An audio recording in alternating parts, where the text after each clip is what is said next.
in broadcast. You are live. You're live on YouTube.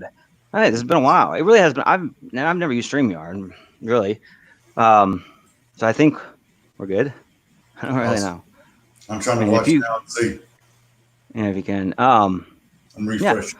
Dickel, dude, it really was like yesterday. Like I felt like I had been let out of jail. Like I really felt like I had been let out of YT, you know, uh, the YT lockup because like I am a live streamer, So I really felt like, oh man, I am a free man. Even though I could Free make man. videos and do whatever I want to do, but stream, but I don't like making those videos because I have to spend too much time like watching fucking bullshit before I Right. upload. It's like I'd rather stream and fucking shoot the hip. I don't Uh see their stuff on your channel. I see it. oh, I see. We got hello, Raleigh Jones, like in theory. Is not on my channel up. I need to Do you have a different channel? Do you have another channel? I see the no. real. I see the real Chrissy's Corner. I see Kool Aid Jimmy.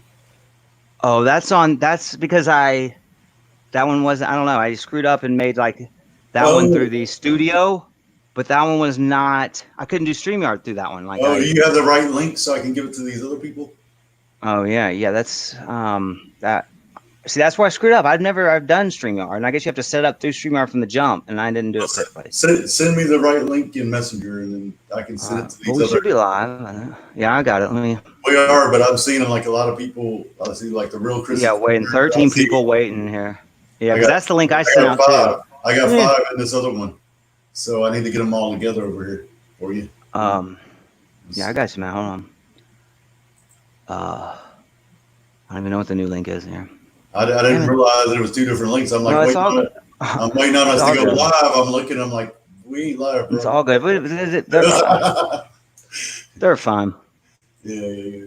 Um, no, that you got on the fucking thing earlier and got me talking, and I didn't.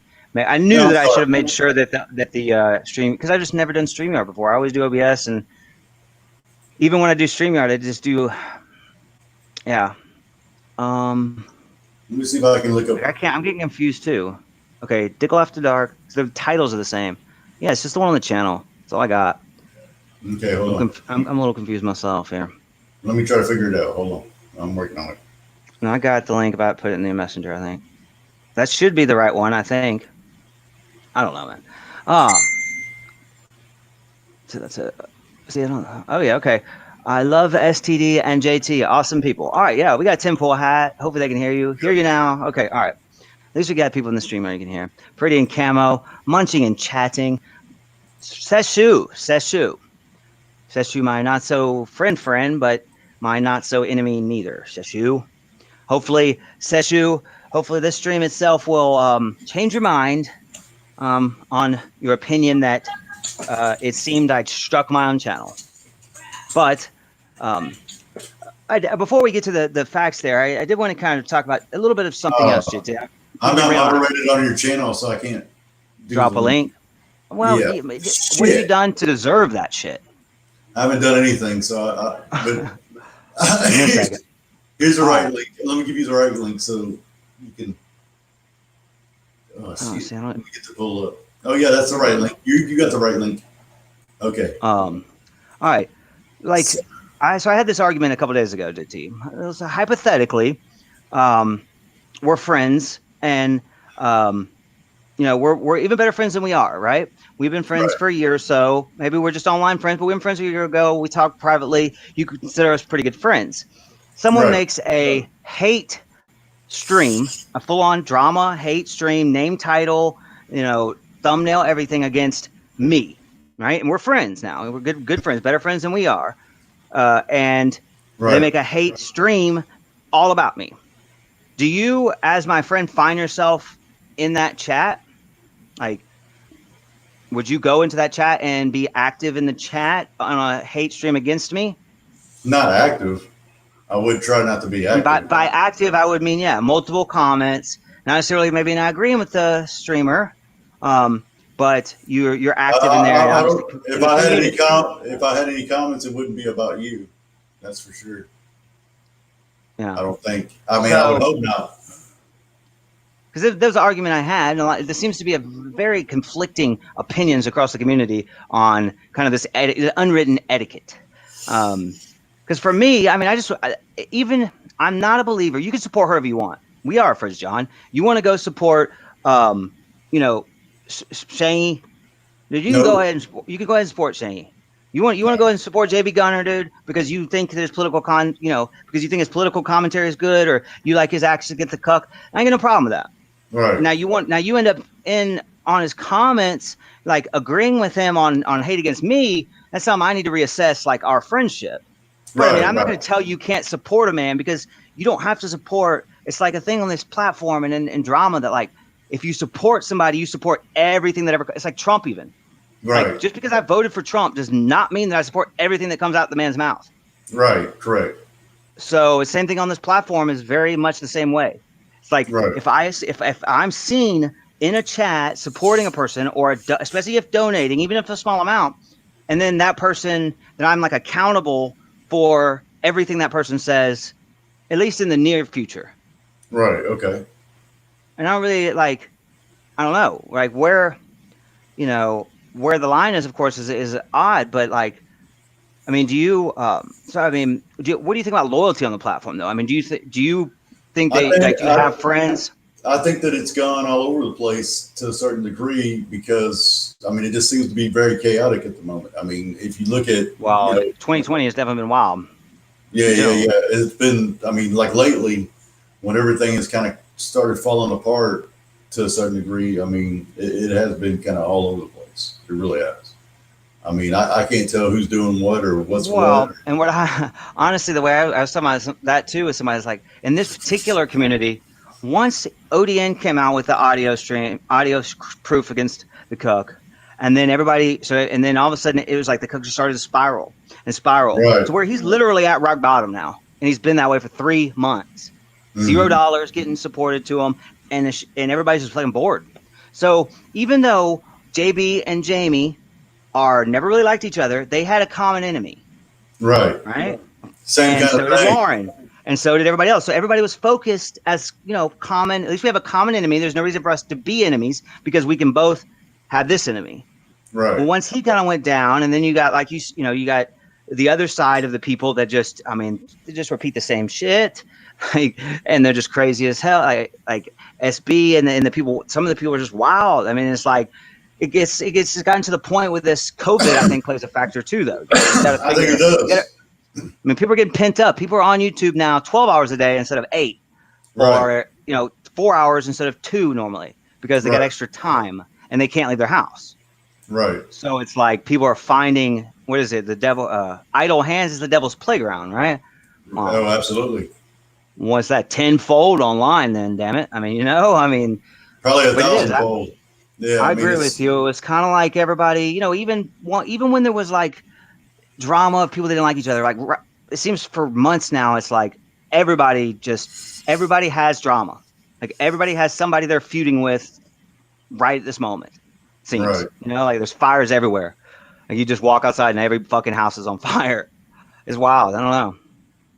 It's absolutely on fire. I mean, but you had these, like you had Jamie and JB together, and you had these alliances that started to, fall apart. Then you start saying, okay, well, which side am I going to jump on? Because these people are pro this person, but anti that person. And you're like, I hate both them fuckers, maybe. You know what I mean? Yeah, but you didn't like. Well, that's where this problem says Temple says things have gone scorched earth and flipping mad, and it is because. So then what happens is when I get into the loyalty. So then all of a sudden it's like, since everybody seems to be feuding, if you go, it's like this is what I've found for myself. Like I go and talk to a friend, and maybe I'm just a listening ear, or maybe I'm just trying to support a friend that I've always supported. Then all of a sudden I'm looked at because that I might be on their side over another friend's side. Like now all of a sudden it's like 2 of my friends that have never really feuded, and now all of a sudden they're feuding, and now it's like I'm forced to choose sides, and my loyalty now has all of a sudden become a question, and it's like, wait, what? Like no, it's just bullshit. It's just basically he said, she said bullshit. Why is my loyalty now questioned? But that's the thing about this. He said, she said bullshit. Basically, it's like who, one of the biggest factors on how much you feel like you have ground to stand on is the amount of support you have, how much donations you're getting, or how many viewers you're getting in your chat, or how many people are, standing on stream with you and support and backing your words. There's all these different levels that people seem to judge. Well, if I see something that's worthy of standing up for, I can be the only one there. I've been in that situation where I'm the only guy standing, on this one side of an issue. And I know I'm right. I know I'm right, So, I mean, like, look at the Sharon Hensley current situation. A lot of people do not, like Sharon Hensley, but, like we were talking about backstage about the crazy horse, kind of situation where you accept a person for whoever they are and you just move on and there's nothing you can do. Like, you can basically hit that horse with a stick all day long and beat it down. And I mean, drama is life. Yeah, drama is life, right? Yeah, it's everywhere. I said this. I don't know if you get this. So everybody in the chat, anybody that you have talked to today, I am very confident that they did not open their eyes in their bed from the very first time they opened their eyes. They probably did not go 15 minutes without experiencing drama. And I would absolutely put everything I own and will own in the future that nobody you encountered today went an hour and a half after opening up their eyes without drama in their life. Right in front of them, whether it be the news or, this riots in the streets, or they picked up and saw their ex-girlfriend blew them up last night because they fell asleep too early and never said goodnight. That's drama. As soon as they open their eyes, either their mom, or it's their wife already, because she's been up for 2 hours, cleaned the house and fed the dogs, and you're just now getting up because you fucking work till 3 a.m. That's all drama, right? So, and then, but even people don't realize competition is drama. Sports is drama still. Politics, drama.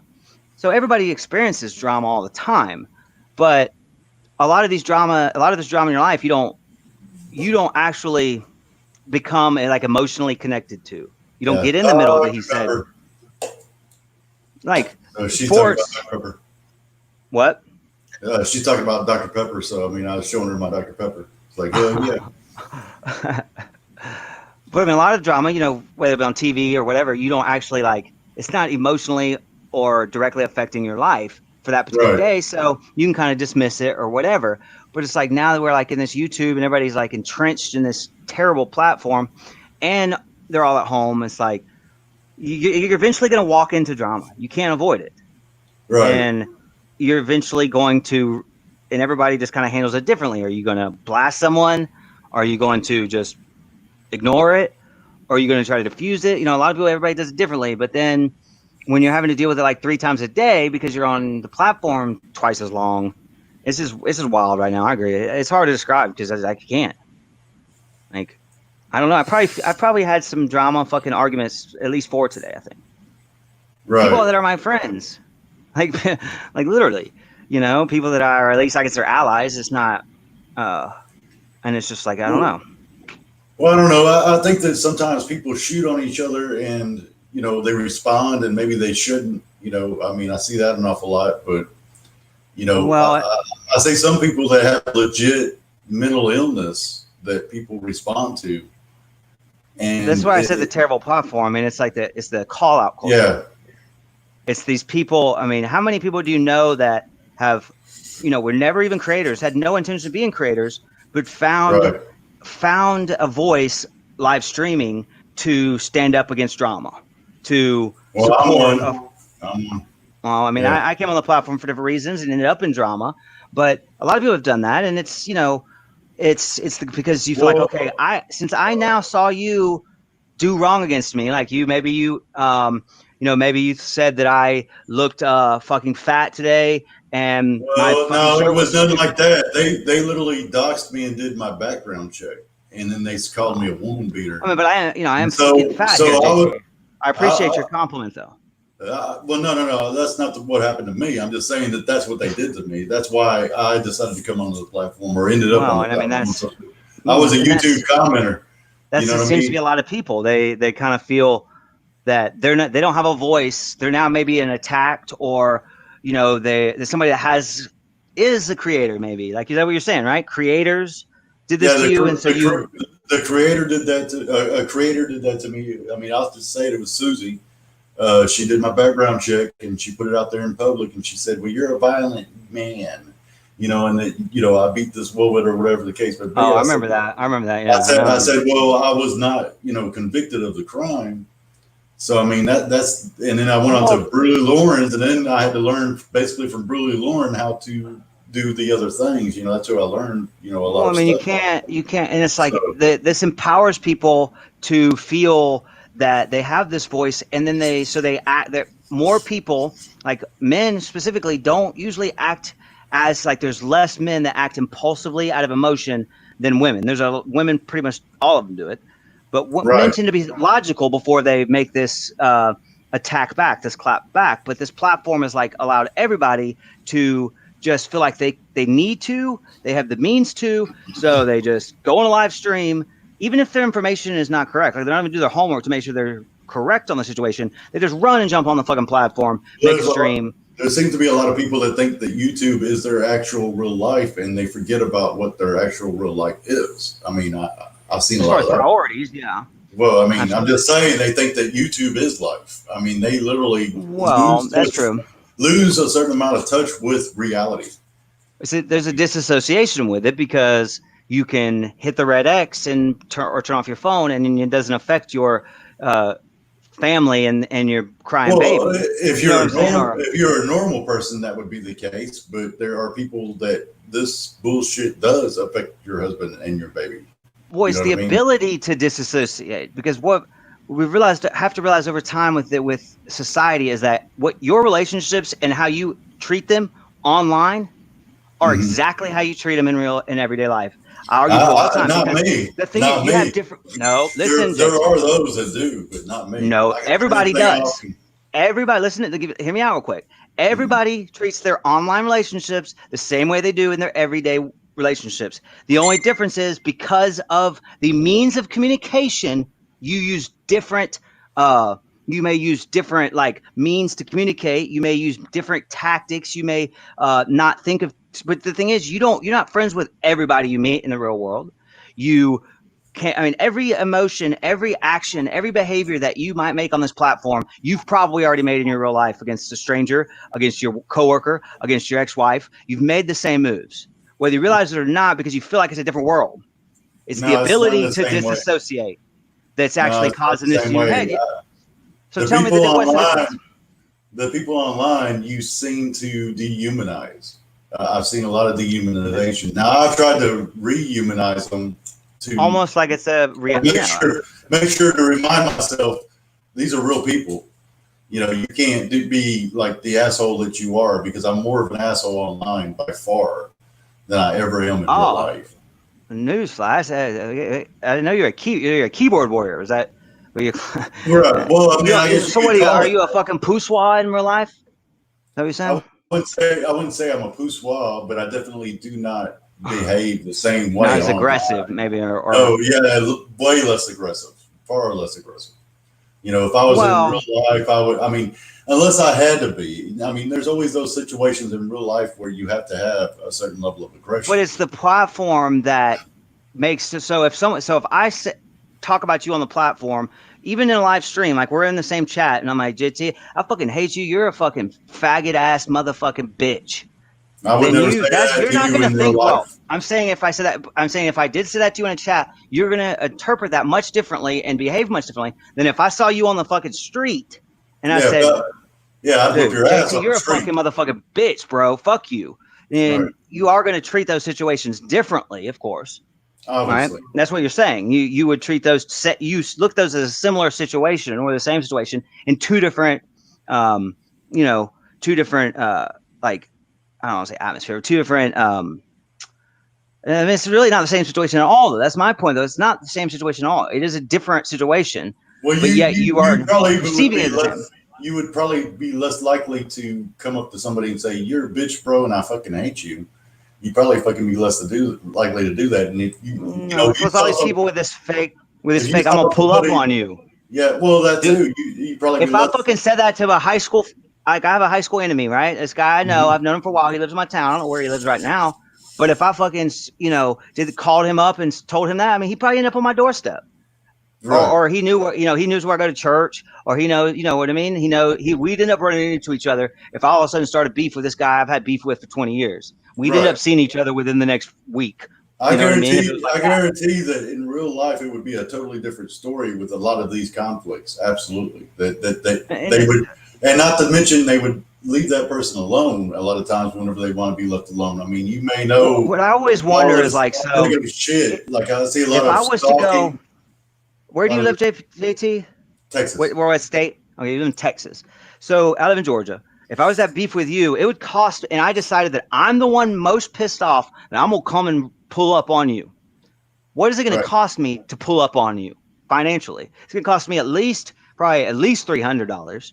Okay. Probably more upwards of $500 or $600 to just go pull up on you. I mean, I could drive, but then it's going, if I decide to drive, it's going to save me money, but I mean, it's going to cost me a lot of time. So it's like, it's going to cost me a lot to pull up on you, right? Rather than just, jumping in the car and two seconds down the street. What I Where was do you wondering, live? if like, let's say until you take the whole Geomosphere and Redwood City was a dome, and Mm-hmm. all these people were up in the fucking Redwood City Dome, Mm-hmm. who would pull up on who? And would anybody pull up on anybody if we all lived in the same town? And this was like a town under a dome. Like there's I, still a th- whole bunch of motherfuckers with empty threats that wouldn't I go think pull that up there on would have been some nobody. pulling up. I definitely think there would have been some pulling up. There would be, I would but have pulled up on a couple. well, here's the way I look at it. I ain't gonna pull up on nobody because you can say whatever you want to say about me, but if I don't hold shame for it, I don't care what you say, man.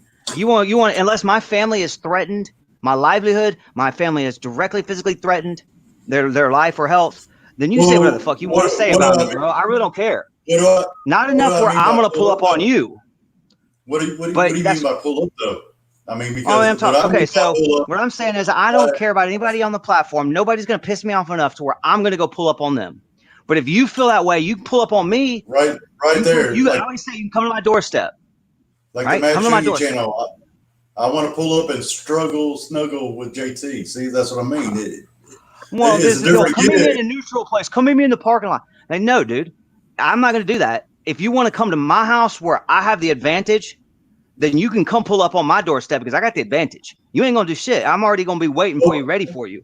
So you can pull up the on thing me, is, but I'm though, not gonna pull the up on thing, you. There's different. It's not like in high there, school we're gonna go meet after yeah, school in the fucking parking lot and be a no. neutral area. No. The thing is that when you're online, it can be one way, and if I pull up, I want to meet with you in person to see, maybe to be, uh, try to be civil. I mean, if it goes uncivil, it goes uncivil. But I mean, it's not my initial reaction to immediately start beating your ass just because I fucking pull up. I want to go have a beer with you or your husband or or whoever it is that I have the problem with. You know what I'm saying? Whoever. Yeah. I But I want mean, to it's sit down with them. typically Maybe I want to sit down and you have feel. a beer or have But a it's all meal on with them. you. That's all on you. Like Yeah, yeah. But it's. Do you because feel that? just because I want to pull up on you doesn't mean that I immediately want to beat your ass. You know what I mean? That's not what that means. That means, hey, let's talk about this. You can see how big a fella Well, I yeah. am, and I can see how big a We're gonna fella size you each other are. up. Yeah. Yeah, and we I can mean, it's decide if like we want to I go don't that know. route or if we want to talk this out. I mean, maybe that's the case. I mean, or I mean, maybe, hey, society or a lot of people would think that if you're a man, you can't, and someone talks shit on you, right, then you're not a man to stand up. You have to stand up for yourself, right? You have to right, stand up for your own honor. That right. a lot of people, a lot of people believe this. I personally, I don't believe that. That's just not my philosophy in war. If I we're mean, considering we these got to define conflicts, we got to define the terms of what we're talking about before we jump to conclusions of, oh, well, I'm going to pull up to beat your ass, or I'm going to pull up to shoot you, or whatever the case well, may be. yeah. Well, it's like So, what is it, JB? Not JB. Trim Hits and Raleigh. I mean, they're talking about fighting in Pensacola or something, and for me to go to the schoolyard though, that would have to be a mutual. We both feel fucking like this is not going to end any other way. There's not going to be any peaceful resolution. Let's go meet in yeah, the schoolyard.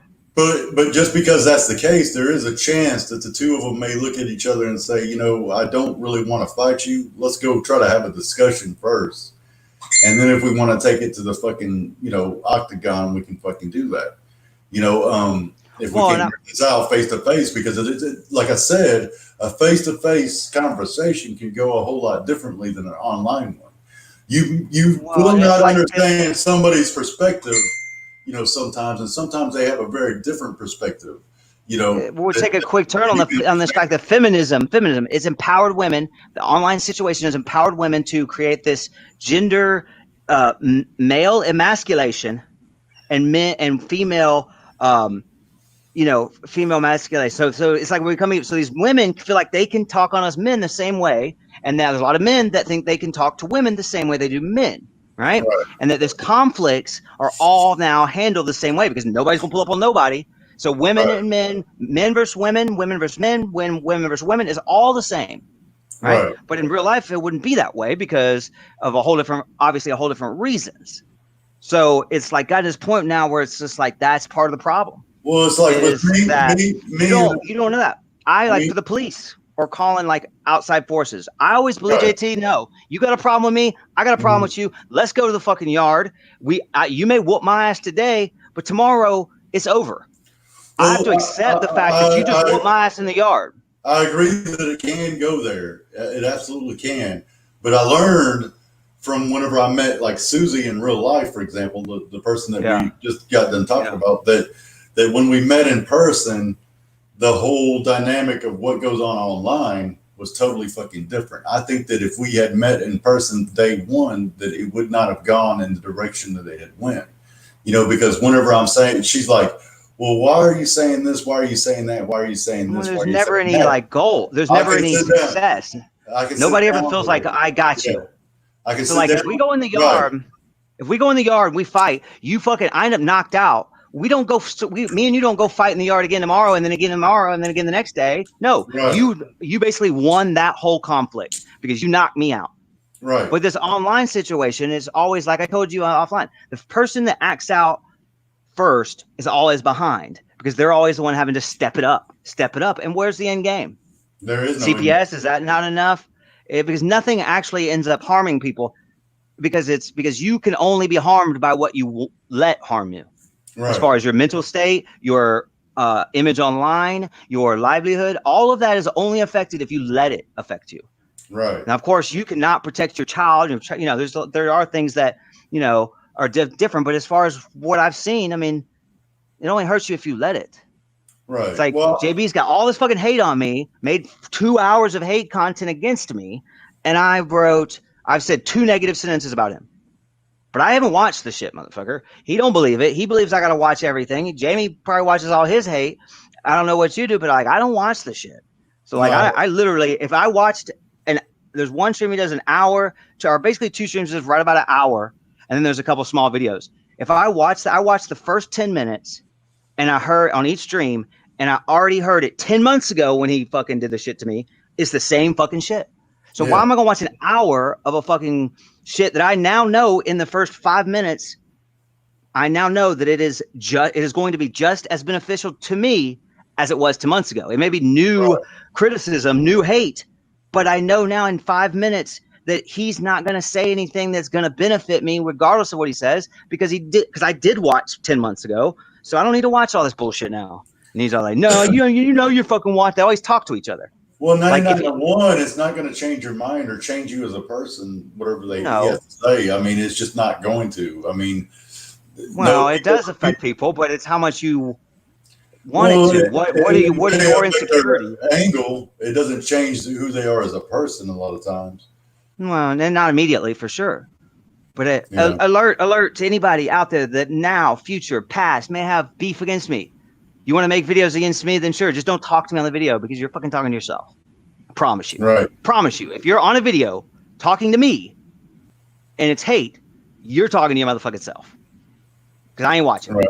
So like, I just think it's so funny when all these, JB does it constantly, that Cuck does it constantly. Jamie doesn't do it as nearly as much, if at all. But the two of them, they're always talking to each other because they know that they actually know in that situation that they are. But I know for a fact in that 2 hours of content, JB talked to me, and he talked to him. He talked to fucking thin air because I literally, if I watched it right now, it would be the first time I watched it. Right. Well, wait. Why was I timed out? I was invited here down to a wonderful man, but like Terry does a Let's better see. JT impression than JT Yeah, I'm gonna, himself. let's catch up on the chat. I know we kind of went there. JT is a poussoir. Already timed out like in 30 once for 5 minutes. I guess I probably shouldn't do that again. I don't care. I don't care if he says I'm a poussoir. What's wrong with that? There's a barrier when it comes to online interactions because there's no physical consequences online. Well, there's no perceived or assumed physical actions. Obviously, there could be, but it's that fact that I can literally, I say this, JT, and you may never heard me say this. My dad fucking clowns me all the time. I tell him this, and I'll tell people when it comes up. Text messaging, not online, not this. Text messaging is the downfall of Western civilization as we fucking know it. No, because text messaging has caused the same thing as we're talking about, this disassociation. Think about this. I'm gonna text you. You know, you were supposed to do something for me, but you didn't do it. So what I'm gonna do with text messages, I'm gonna type out that text message on my side of the argument. And I'm gonna put that motherfucker down, and I'm gonna feel confident that I got my fucking word heard. But then yet you don't even have the opportunity to be a real conversation when you realize that my fucking pissed off bullshit was really just misinterpreted, and you could stop it in a second. Well, how can words be angry? I mean, I was often told that as a YouTube commenter, your words are so angry. Well, how are my words angry? They're always misinterpreted. They're not an all. It's hard to learn. It's hard to interpret written words. There's not an exclamation point there. I mean, so you know what I'm saying? What's so angry about it? They're just words. And so think about like the last 5 different people you've had a texting conversation with. Every bit of every one of those conversations was only your side. You only were in that conversation for your own benefit. Because even if you're asking questions about them, you're only getting like there's no the conversation leads to randomness, which leads to laughs because I laughed because you laughed, and it's all just strict. I ask questions, you answer them. It's very little upon most of those relationships. It's a very basic text with amount or a very small amount of. It's an exchange of minimal information. Right. Because I don't know if I have to wait. I could text you and have to wait 6 hours for the answer. But that's why I hate it. I always call people, and like if I call you, dude, don't text me back. What about the ones that do these big long diatribes of fucking text messaging, and then I'm like, yep. You know, well, JT, that's because they have two. That's because they have 2 X chromosomes, bro. I'm just saying. You gotta realize the Y chromosome just cut some of that out, bro. It's like I did every woman I've ever met, 20 years of text messaging. Every woman I've ever fucking met. Then you get motherfucker. All you got to say long shit. They know exactly what the fuck they're talking about. All you got to say. I ain't got a clue. Yeah, because I didn't say that. or you reply with the K. Oh, but then what's with the one word? What's with the acronym? What K? What do you think that's a normal thing to say, bro?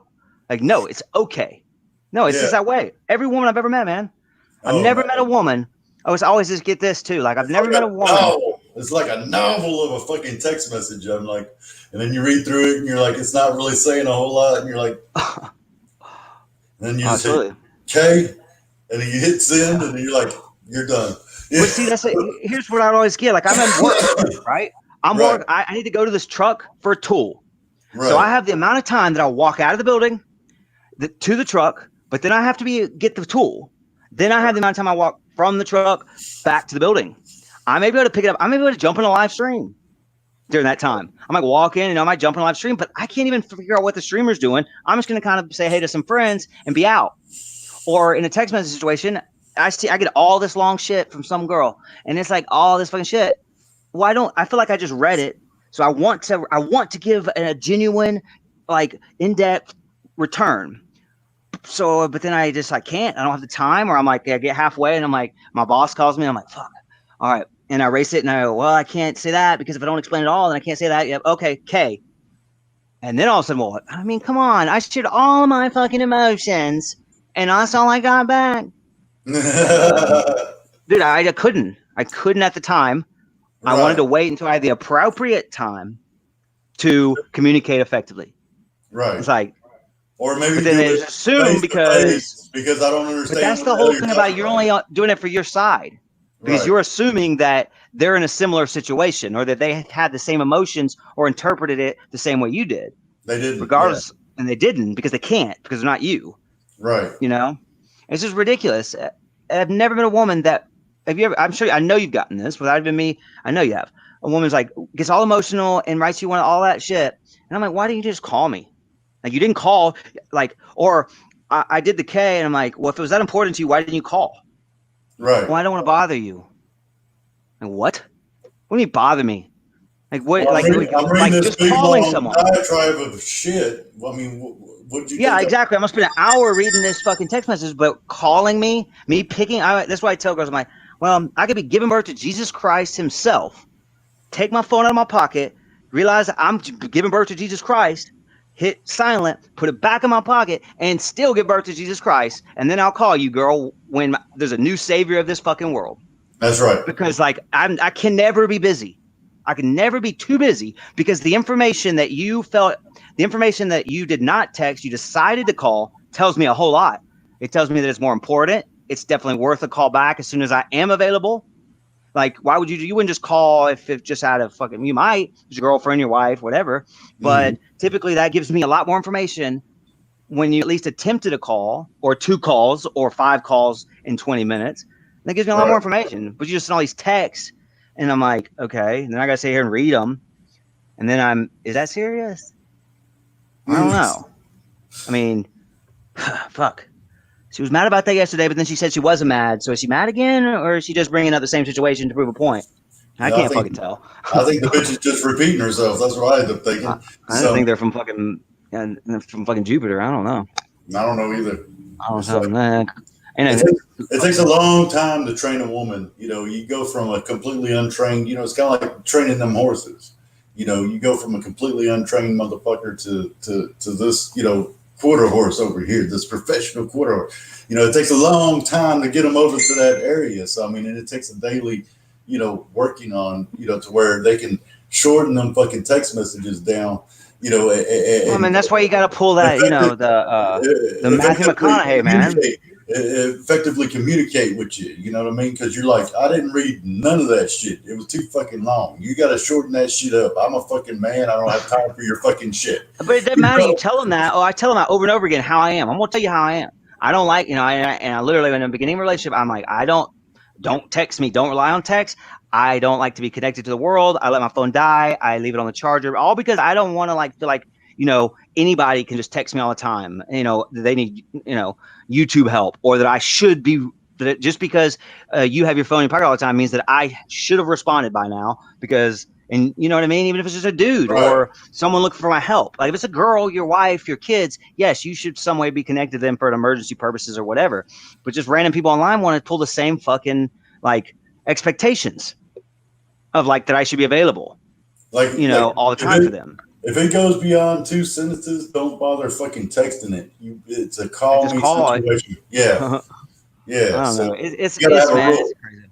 Yeah, and all this adds to the fact that like we've all so what I said, you know, when it's become your side, it's basically it's all become about me, because all families, all romantic relationships are all based on a partnership. It's a share of emotions. And so the more and more society pulls those emotions out of interactions of any kind, the more and more they pull away from having real socialization, real interactions with real emotions, the more and more over time that people start pulling across the globe. It's a global situation. Start pulling this fucking emotions out of these interactions and they internalize it. They stew on it more, and that's when you just know that you interpreted it right, and that your feelings need to be heard, and that they're real, and all this that's what's causing this fucking bullshit. 2020 with the COVID is just fucking. I don't know if it was. I saw something maybe in the cuck. I don't even fucking know, but he was like 20. You know, it has exposed us. 2020 has not changed us, but it's exposed us because we're no different. But now it's like you were, you know. Everybody's doing like these types of situations. They're needing more interactions with people because they're not seeing their coworkers. They're not going to the grocery store as much. They're not going to the movies. They're not doing these social situations. So they need it more. So they're wanting it. They're coming needing online it. to get it. They're coming online. Yeah, come online to get, but then you're like you seek it out, and then you feel like you're almost like pulling it towards you. Like, be my friend, talk to me, man. Talk to me, man. You're like going and seeking it more, even though we don't even really need, may not even have a reason to go for that person or like, whatever. It's like all this is happening, and it's just it's crazy. The world's, humanity is losing its humility. Forgiveness is good. It seems to be a passing art. Understanding, patience. All of these things seem to be kind of like dying in society. Well, definitely. Like, it's sad. I know that, like, whenever you're dealing with certain people in person, even, like, there are those in town that like, this guy, there's no sense in me trying to have a conversation or trying to improve his life or tell him how to do anything, because he's been the way he's been since the day he was born. But you don't think about that about every person you walk up on. No. Because if you did, you would be. People do. I mean, there are people that do that, but those people end up living a lonely life. But I mean, absolutely. But I mean, you just accept them for who they are, because they are who they are, and then you can move on from that. But I mean, there's a lot of people that seem to think that online that they can, like they're spanking their dog with a newspaper when he fucking shits the fucking, carpet or something. That they can go and fix this person or that person or this person over here. Let me call them out. Oh, look, you're lying over here. You're off over here. Let me call you out for that. And then at the end of the day. Well, even when it turns out, it could start off totally like you're actually trying to help a friend, or you feel like you really are trying to help as opposed to criticize or something. And It's just like. But then it's hard to interpret. It's like, here's what Lycan Theory says. JT said some things about me sometime, but I don't hate him for it. I just argue with him in real life about it. Right. So it's like you have to realize, like, okay, so Lycan Theory recently, and this will come up in a minute, I'm going to have him on stream in a little while, but like he had my ex on his stream. Mm-hmm. He facilitated that action. Was it planned? I don't know. Did he really add to it? Not so much, but I mean, he facilitated what he knew was an aggressive act against me, right? Mm-hmm. He knew that. He had to know that at some point, at least, that he had done that. Everybody, most situations, you realize at least at some point you can get wrapped up in drama. You can get wrapped up in the fucking view bug, the view fucking virus, where people, get this, they think that, they get this idea, this hope of one day making money on their fucking channel, and it drives them to do more and more and more and do things they may not have normally done because of the hope of monetization one day. That happens all over the platform. But it's like, he did that act against me. So, and that's pretty, I mean, I felt like it was pretty fucking dirty. Well, in the situation that I know about it, I mean, I don't think that, listen to my point. So Lycan Theory actually went out of his way to contact me privately and first thing, sincerely apologize, which me and Jamie have had back and forth and had problems before, and there's been no apology, and yet we still were able to, mingle and coexist without really, fixing that situation. But I mean, this situation, when basically he knew that, like, he fucked up. This bitch is manipulative. She fucking, manipulated the hell out of him and me and everybody else as he talked. So like, he realized he fucked up, but yet he came to me. I was fucking against Jamie. I had a animation, 5 episodes already written, literally on the fucking press, ready to go out. I would have put it out within 2 days, and 5 already ready. Like where he was it was not a wolf. He was a gay unicorn, and he was live streaming with her, not Cassie, but Cruella. And they did a stream together where each of them had a part of it. And when the other one was not the focus, the other one would just sit back and fucking bitch at him and point out all their flaws and be fucking hateful. And it was fucking hilarious. I showed the script to like a few people I know privately, but I mean, it's fucking hilarious. None of it was really even true, but I was ready to fucking like Jamie, because JB, I don't give a fuck about that dumb motherfucker, dude. Right. I ain't really chasing fucking JB's fucking clout, dude. And the motherfucker can hate and hate and hate on me, and I don't give a shit. I don't need to make up with him. I don't need to clap back on that motherfucker. Nothing. Yeah, but Jamie, I felt personally like I felt like I was hurt. I need you to tell me what clout JB has. I don't know what clout. Well, I mean, 3,000 subscribers on Gun Squad. Well, they don't even all active. We'll get right to that because we do need to. We've been here an hour already, but just my point is like Jamie. I felt like we were friends, and so I was already. I literally turned against him. He was now my enemy. I had all this content produced, already ready to go, but since he did reach out to me, I knew it took a lot of him to do that and be as sincere as he was.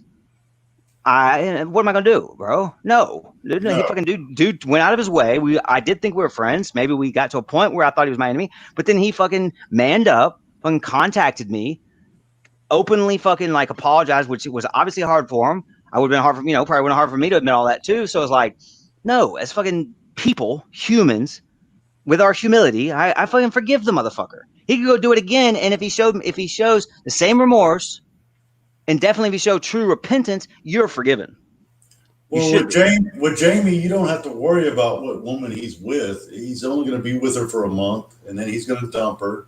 So, I mean, I don't care if it's your wife. If he goes, I think that he actually seeks these women out and then creates situations because he knows that he'll create content on them eventually. Like I think he's turning them into thoughts. No, I don't know about that.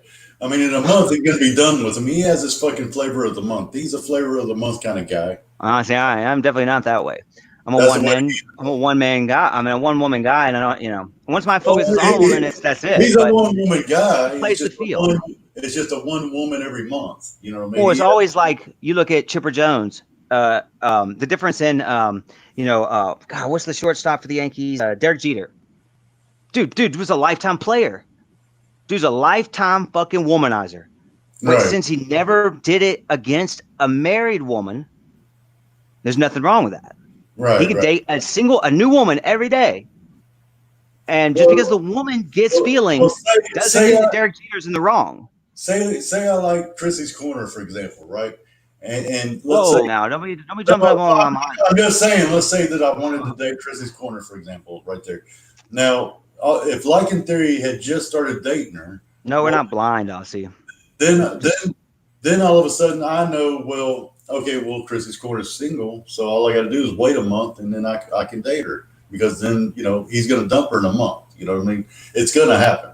I mean, it's a guarantee every time. You watch the guy. I mean, I see him do that now for 2 years. Like for 2 years now, he has a flavor of the month. Well, Jamie's Corner 3.0 says that you should be available for her beck and call. I'm sorry. I mean, that's fucking feminism. Sorry, get that shit out of here. Of course I am. Feminists has ruined this girl. Yeah. Sorry. I just timed her out. I was just saying that randomly. Why? It was no timer out. Oh, well, she said that we should be at her beck and call, and I mean, she's been ruined by feminism, and there's nothing we could do for her. So I just sent her to the fucking slaughterhouse. It's okay. Yeah, it was a joke. Wow. She's got another channel she can get back on. So Austin Quimbley at AK. So I do want to answer something. Like I don't know ZSM very well, but I did have this person comment on one of my first in a long time, hate, or I don't understand why. This is one thing I don't understand. Why is someone going to hate on someone else on an unrelated video? Like I got this Zaya Son today comes to my fucking comments and says that they want to have a sweet time with Brutally Lauren. Video's not about Lauren. Zaya's Son's got nothing to do with it. Like, what the fuck? What kind of trolling is that? Like, what are you trying to accomplish? And what are you accomplishing? Like, for yourself? Like, why are you going to spend your time as a human to, trolling a little bit? You want to think that you're getting under someone's skin. You're trying to trigger them. There's a little bit of, I can understand that satisfaction. But what are you going to go troll, just to say random shit again on other videos? Like I said, maybe that's going to get to her more because it's not her own videos. I don't know. I had a hard time understanding any kind of logic behind trolling really in general. I mean, I don't get it, honestly. Even, like this guy last night in that chat, what was his name? Rev? That you're going to wait 5 minutes over and over and over again to get one sentence in? Right. And you're going to spend your whole night doing that? Mm-hmm. I don't get it. Well, what about Eli? I mean, sometimes trolling him and seeing him triggered is the entertainment. That's absolutely. I remember someone said to me when I first got in the community, I was like, they said, well, you've never actually gotten the full experience. The full experience, when you get to mod troll Eli. And I'm like, I kind of had I literally kind of had an aha moment, damn, because it was not that I wanted to do that, but it was something I'd never thought about. Like I thought, okay, well, trolling, like, okay, what are you going to get out of it? Well, but to actually succeed in being a troll, getting to the point of mod status, trolling him without him even knowing about it, but yet every word out of your mouth is mocking the motherfucker, and how long you can last before getting fucking banned. Now that I see some satisfaction in. Now mod, I hope I'm gonna straight call him out. I'm pretty sure you can say if it wasn't, it was Kool-Aid Jimmy. Pretty sure it was the man that told me this, and I was like, holy shit. Yeah. Mod trolling. I've never thought like that's some serious. Now that's some dedication. But now that's an achievement. That's something to be proud of. Kool-Aid Jimmy's on everybody's channel as a mod. I mean, everywhere. I mean, Kool-Aid Jimmy is everywhere. Everywhere. Yeah, he's a good guy. Yeah, he really is. I mean, he does not get involved in shit, but he's always around. So that's the way he is. He's a good guy. He really is. So a lot of the people. All right. I'm gonna go through the chat, make sure we didn't miss anything specifically. I'm gonna pull up this JV shit because still some people that have been waiting, like they're waiting for me to prove the shit. Like that's one thing, man. I haven't clapped back on a lot of people. Like I feel like this is a situation where I'm being labeled as a liar, and that's why I feel like I gotta fucking show this shit tonight. But like I've never shown a receipt. Mm-hmm. Never shown a private conversation where I was the one that took that private conversation public. Now, if you took our private conversation public, John, you first, then that becomes a public conversation, and I can do whatever the fuck I want. That's not receipts. That's not like that's not betraying. You betrayed it first. If it's a live chat, a live comment, Discord, Twitter, not Twitter DMs, all that's public forums. So whatever's said, it can be blasted. Those aren't what I consider receipts. What I consider a receipt would be to like private, or a private receipt would be to share a private conversation and take it public, like an email that both Eli and JB have read my private emails on fucking stream. Like, no, I wrote that to that fucking man. So for even him to go and blast me on it is now like it just doesn't make a lot of sense to me. I don't need to fucking clap back on this motherfucker. I don't need to prove that like I don't need to fucking like anything to JB fucking gunning. Well, did he just show? Part of the if you don't believe me, you don't believe me, John. Do you believe me, John? Do you believe me? That I believe you do. Yeah, I'm just asking. Like, did he only show part of the conversation or something, or what did he? How did he fuck you over? Exactly. Okay. Well, he struck my channel. He struck my channel, then lied repeatedly about it. And I'm saying there's a group of people in the community. I did a stream. So after he struck it, I was literally shocked. Like I didn't know. I was like, what the fuck? I actually thought. Remember, I explained to you that it is possible to fucking troll fucking copyright strike. It is possible, but it is a difficult situation. It actually will incriminate you much more if you're caught, because you do have to forge a legal document. But the thing is, it could possibly happen. So I'm thinking like, what the fuck? I actually asked. I called up fucking 3-way call fucking Jamie's Corner and Lauren, and I had to ask their opinion. I was like, what the fuck? And we all thought it was Eli. Like we all thought it had to be Eli under JB's name.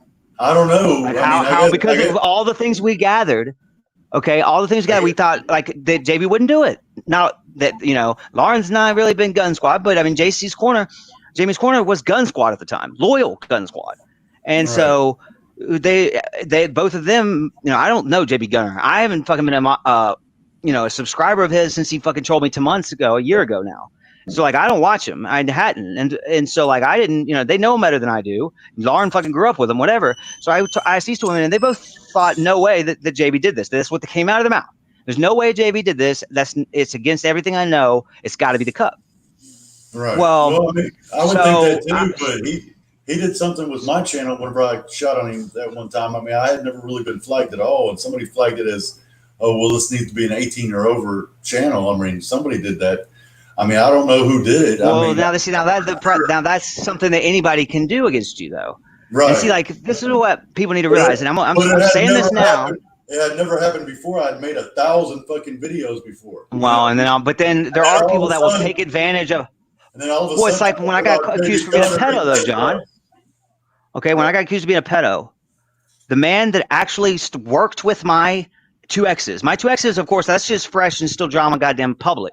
But like the man that actually tied it together to make my exes believe that it was a possibility, I hadn't talked to the man in over a year, but I blocked him from my channel a year and a half before this, and he waited a year for the right situation to attack, or he was bored that day. I don't fucking know. I still haven't talked to him. You know what I'm saying? Some people do that. Some people are that fucking vengeful that they'll either wait for the right moment, or they'll just, give up on it. And then when they see the right moment, which is basically what happened with my BS with JB, I didn't give a fuck about him trolling me a year ago under her words. But then all of a sudden a year later, and it was like he was being hypocritical on exactly what he did to me. So I was like, fuck, I guess I'm going to call him out. But it's not a huge deal. I mean, it's not like I fucking harped on it and thought about it, waited for the moment. No. Right. But the thing is but I was still like, okay, we're in a live chat together and he's fucking being hypocritical on what I know he did to me, because what he was saying was that the cuck outwardly attacks people without even knowing them. And that's what's wrong. And I'm sitting there like, dude, bro, you didn't know me. Those were the first words out of your mouth, is that you did know exactly who I was, but you didn't. Now you're, and then you saw as the drama unfolded, JB said like 10 times, I don't fucking know you, dude. I didn't know you then. I don't know you fucking now. But yet that's what, that's also what he fucking started on. And it's like that he didn't know me. And that's why he knew I was a tormentor, an abuser. I belittled women, every woman I've ever, gone out with.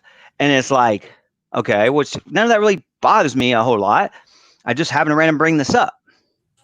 But now so they both, okay, so back to the full on this copyright. So it was a possibility the cuck could do it. But yet, and also now I've got Lauren that grew up with him, and JC was his loyal fucking gun squad telling me nothing I know about JB. JB claims to fucking not strike people. JB also, so what I did, John, was I decided to wait on my other channel, my third channel. I have a channel I could have gone live on with more subscribers. I chose my third channel. I chose to wait until after midnight, about 12:30. And for me, this is how I operate. This is how I think. I decided I was so shocked. I tried to minimize. Okay. I tried to minimize the audience, because I knew there would be at least a couple people, and it would get word to JB, and the situation could be proven the cuck, or it could be just fixed on a minimal amount of people. That's how I operate. I swear. I mean, that's exactly what happened. Right. But yet, of course, then apparently I didn't I didn't tell my story appropriately. I didn't express the situation appropriately. And RPJ, Seshu, Jamie even said, when it was actually Jamie was the one that came to me privately and was like, right, well, if he did do that, then it'll look like then JB can just be called out for being a bitch. And I'm like, Jamie, dude, I just spent 20 fucking minutes. Did you not watch the stream? I showed the proof on the fucking screen. Like, JB, it is JB. But when Jamie was like, he didn't even understand, which he knows the situation a lot better than any of these other people, that's when I was like, okay, well, maybe I screwed up, right. But maybe I didn't really get across, even though it said that. But what people don't realize about me, and that they should realize for themselves, you do your homework, know what the fuck you're getting into, right. Know your laws under the state government that you live under, and before you act, before you blast someone, call out someone, hurt someone, because what they don't realize is, like, I do my homework. I know what the fuck is going on. I know what the laws are. And so when you copyright strike someone, it is illegal. You are starting the legal process. Under the Copyright Act, YouTube gets an exception. Typically, it would be like if it was just like a music artist, and let's say it was over the radio. Once you said copyright and you filed it with a court, it would start the court process. But YouTube was given an exception that there's basically an amendment to the original act, that there's a notification process, which is added before the actual process starts. Right. So basically I tell you, I'm going to start the process. You can file a counter notification. Okay, go ahead and start the process. And that's when YouTube is now free of any legal obligation, because I said, I want to start the process. You said, okay, go ahead and start the process. Now YouTube is completely out of it. They have no legal obligation. It's now on me and you. Mm-hmm. And then it would be on me as the one claiming that my content was copyrighted to start the process in the court. But still, it is a legal process, because the notification does not start the paperwork under the court. So there's no official court case. However, if a court case was started, those are legal documents held, and you will be held accountable for the notification process. That makes sense. So a lot of kind of government situations, like you will be held accountable for these things as federal documents. And if you forged them, even if it wasn't a legal process at the time, if you forged the copyright takedown, you will be held accountable for perjury, and it is a capital offense. Basically, if you went to as far as the court, right, John? You understand a little bit? Okay. So once you file it, so JB also says in that chat that, oh, I didn't do that. I don't think I did it. It could have been done automatically. I have a tool. No, copyright cannot be started. A takedown cannot be issued automatically. A human has to click the button. Yes, we want to start it. Right? Has to. You can't. It could be your lawyer. It could be your mother. It could be the fucking dog that you trained to click the fucking mouse. But somebody's going to have to click that mouse under your name to say that they want to start the process. Because if they didn't, the court system would be fucking overrun like YouTube is with false claims. So you have to start the process as a human. And so that doesn't make any sense. That's bullshit. You can't start a court case automatically. It's impossible. And this copyright is no exception. So that doesn't make any sense. Now, we got the copyright content ID tool. Okay. Now that is an automatic process.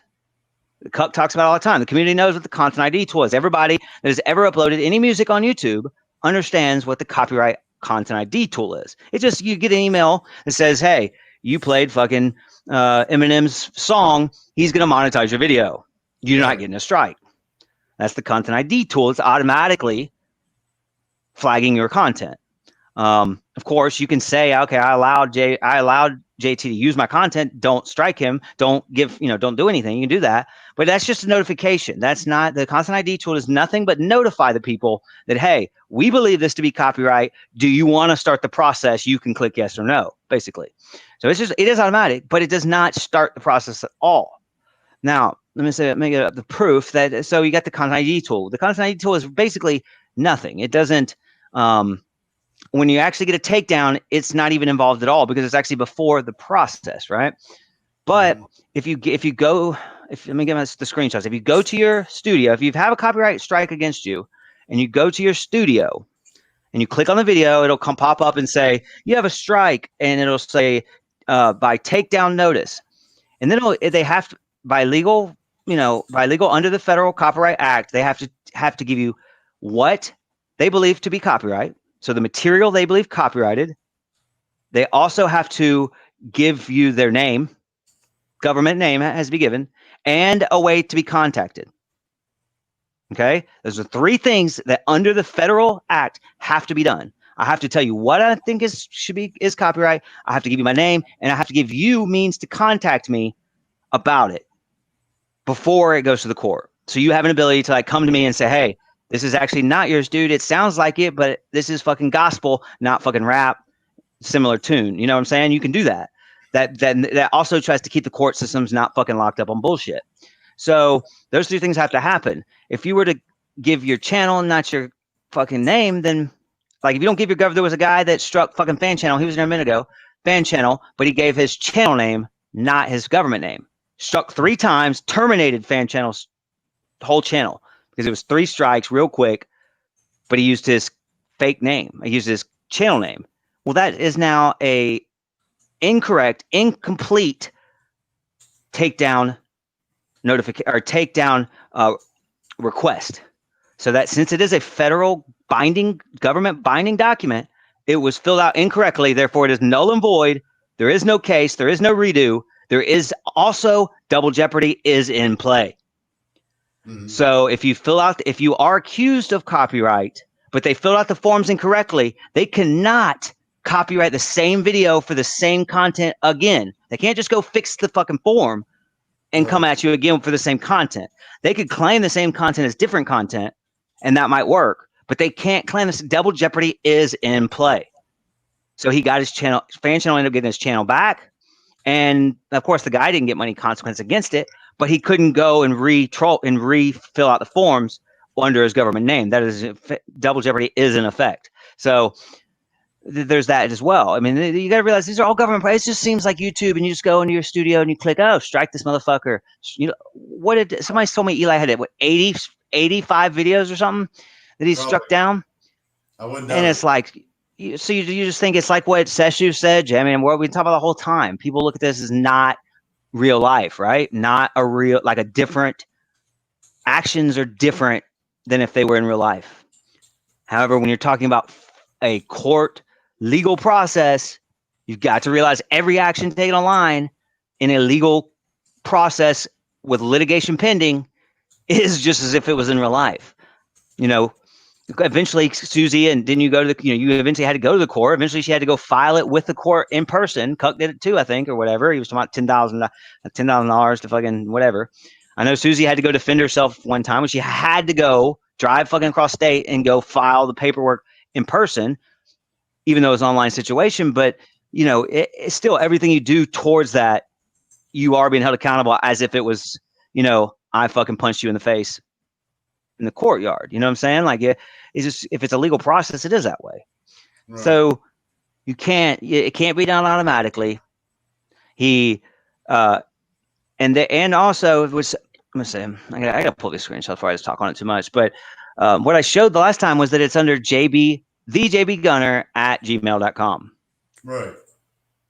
So remember what I told you about the 3 ways you can copyright strike someone: snail mail, fax. Well, those 2 ways is going to be filed under or in the name of JB Gunner. If you fill it out via the web form, which most people do, they automatically put that email into the form because it has to be from the content, from the email that you started your YouTube channel on, that content that you think is copyright is part of. Right. You can't go on your fucking work email and say that you want to strike content from your YouTube email, like from a channel that your YouTube was started on a different email. You have to use that email to file this. You have to use your YouTube account, which is connected to a Gmail account. So if that fills into the web form and is done automatically, if it says by JB Gunner, that means it was done by the channel, password entered by someone under the name and full rights on the studio of that channel. No questions asked. Because it will say differently if you put it in the mail or if you put it on fax. It would say in the name of, not by. Because by means they know they're saying it's by jbgunner@gmail.com because they automatically filled out that part of the form. They know that channel had to do it.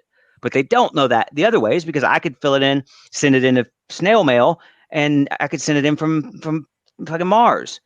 You know, there's no way of tracking snail mail, so they can't say by. They can only say because this is all legal process. This all is all done and designed a very specific way for the litigation, during the litigation process, for the judge, the prosecution, all these fucking people, lawyers, to understand this legal terminology, so they don't spend all this time fucking figuring it out on he said, she said bullshit. All designed very specifically to give all this information. Now, you may not know that.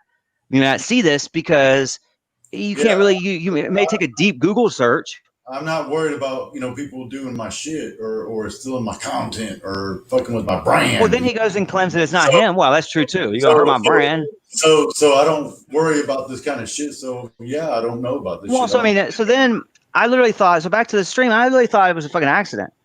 Well, then he starts claiming. Then these people start thinking that I'm like lying, or that I'm not proving myself that this situation to be true. So they're questioning more and more and more. I end up just fucking. I didn't do the stream to I didn't think there was any way JB Gunner was going to show up at 12:30 at night, which he did show up in the chat. I only did it as a live chat or as a live stream because I knew that it would get out immediately. People would see it. It would become talked about more immediately and I wouldn't have to edit or anything. I could just click start, click end, chat or not chat. It was just going to be a quick thing. So I never had any intentions to look at the chat at all, which I did end up not doing. I just wanted to get my point across, say, hey man, fix this, dude. I literally thought it was gonna be like, hey, all right, I'm live, guys. Well, hey, look at this, JB, the cuck fucking under your name, dude, fix it. What's up with this? Like, I was literally shocked.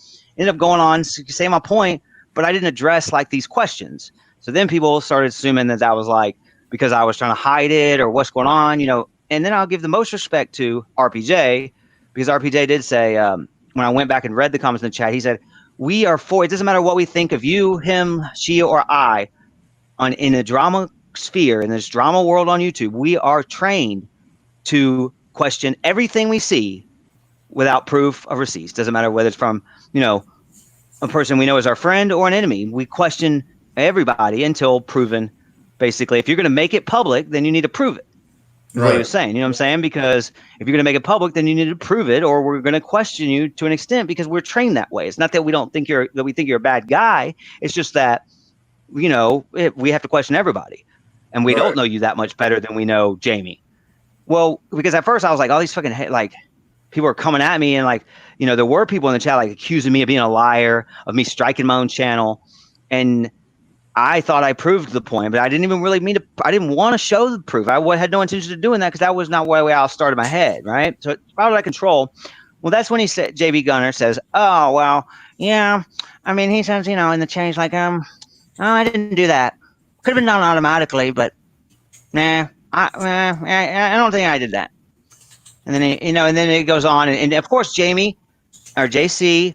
Jimmy's Corner and fucking Lauren are in the stream, and they're like, no, we saw it. Like, he called us, he questioned us. We don't believe it's you either, but like, we need to handle the situation. And he's like, nah, well, you know, I guess if he like screenshots it and like sends me fucking proof, then yeah, if it was me, I'll take it back. Man, I'm thinking, no, fuck you, JB. You're not gonna make me do more work for you taking down my fucking stream already. Like, you know, you fucking did it, bro. It was a coward fucking move. You did it. You knew you did it when you came to the chat that night. Then what do you want to do? So then, but you're gonna make me do more work. You want me to screenshot it and then send it to you via email.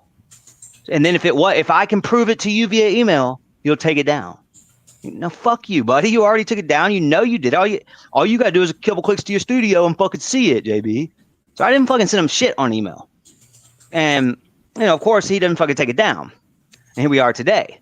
Well, so at some point, I'm just like, I don't need to fucking have my streaming. Like, if the dude wants to fucking pull the coward fucking, that's bitch behavior. That's bitch behavior. All right. In all book, right? Okay. Right. He went and did it. I was agreeing in the one time for 2 minutes. I played his content ever. When I was actually agreeing with him, he goes and once I did it. He was shitty. He was just extremely shitty. I was probably fucking drunk as fucking hell, and he misinterpreted what was going on, because I was imitating in the content that he struck. I was imitating him, but I was not mocking him. I was mocking the cuck by imitating JB in the situation, just like on the video I told you earlier, John, where I imitated Eli and SB and told the story. Well, I mean, really. And I imitated both of them. I swear, that's how I tell stories. I just imitated JB again a few seconds ago. But it doesn't mean that it was necessarily that he's the one being attacked, that he was the one the whole thing was about. No, he only watched it because of the manual detection tool told him that his content was used. He watched it, saw imitated, and just fucking, fuck this dude, fucking struck it. Which is a fucking bitch move, because we were scheduled the very next day. Overnight, it got struck. We were scheduled the very next day to be on stream and hash out nothing. Like, as men, we were going to show the community this ain't fucking shit. We'll talk about it on live stream and be done. But yet, then this all of a sudden overnight, this fucking coward, which is now, this was bitch behavior. We're scheduled. I came to him as a man and said, hey, man, let's go on a stream. We'll hash it out. And he even said, yeah, I'm always willing to hash it out. If you know, if I was wrong, I'm willing to admit it and shake hands and, you know, move on. As men, guys, as men. It's like, okay, cool. Took him for his word. Then before that event, the day before that event happens, you go and fucking strike my fucking channel, right? And and then you want me to come on your stream? No, motherfucker. Like, that's bitch behavior. Because a man would have come at me, would stand behind his word that he don't strike people. That's what a man would do. A man, then, if he did make that move because he felt like it was an aggression that he wasn't aware of when he made the original deal, right? That's possible. We make a deal to meet, talk about it. Then I come up with information that I didn't know about, that you attacked me and I didn't know about it when we made the deal. Now new information makes the whole thing that null and void. That's possible, right? Mm-hmm. Then still, I'm gonna still come at you. Now we're scheduled for a meeting. I'm still gonna come at you just with the new information and no deal. Right. But I'm still gonna come to the meet as a man and be like, dude, what the fuck? No, we don't have a deal. But here's now the new information I have. Yeah. That's what a man would do. Mm-hmm. You say, that's what I would do. But no, he chose a bitch behavior. Then he just wanted to claim it wasn't him, and he wanted me to. And he was just basically, at that point, he was just gonna have me on stream and just say, no, I was just protecting Gun Squad. Okay, this fucking narcissistic fucking thought decided she was gonna come up and she paying me, bro. She paying me. She Gun Squad. I'm gonna protect my fucking Gun Squad blindly. I mean, bitch could be the goddamn fucking devil, but she gonna goddamn pay my fucking $5 super chat, bro. I defend the devil to the goddamn death. What the fuck are you talking? Like, you don't do that. You don't sell your integrity and your fucking manhood, your fucking word online for fucking $5. That's what she did recently. Right. $5 fucking Patreon. And it's like, what the fuck, dude? Like, how much is your integrity worth, JT? How much you gonna go against what you know to be your own morals? You're gonna go against what you know to be a man. You're gonna choose bitch behavior. Well, what would it cost for you in the same situation to choose the bitch behavior? It wouldn't happen. Yeah, this couldn't be bought like that. Oh man. I'm sorry. Okay. So your integrity is not is priceless. It is not up for sale at any cost. No. Because it's just monetary. It's money. I mean, it's not. And the fact is, if you feel like you're going to go against your own morals and choose bitch behavior, then you're fucking fucked up in the head, because you should be able to earn more money not being a fucking bitch. Right. I mean, that's facts. And that's just for pure facts. Like, what are you going to be? You a bitch behavior as a man. Right. As an adult, mature man, bitch behavior is never going to make you more money than being a fucking man. Because as a man, you should be able to fucking figure out a situation and make more money, and not fucking be a bitch and look like a bitch and be proven a bitch. I mean, that's just I don't know. That's just me. He can call me a bitch. She can call me a bitch. It don't mean I'm a bitch.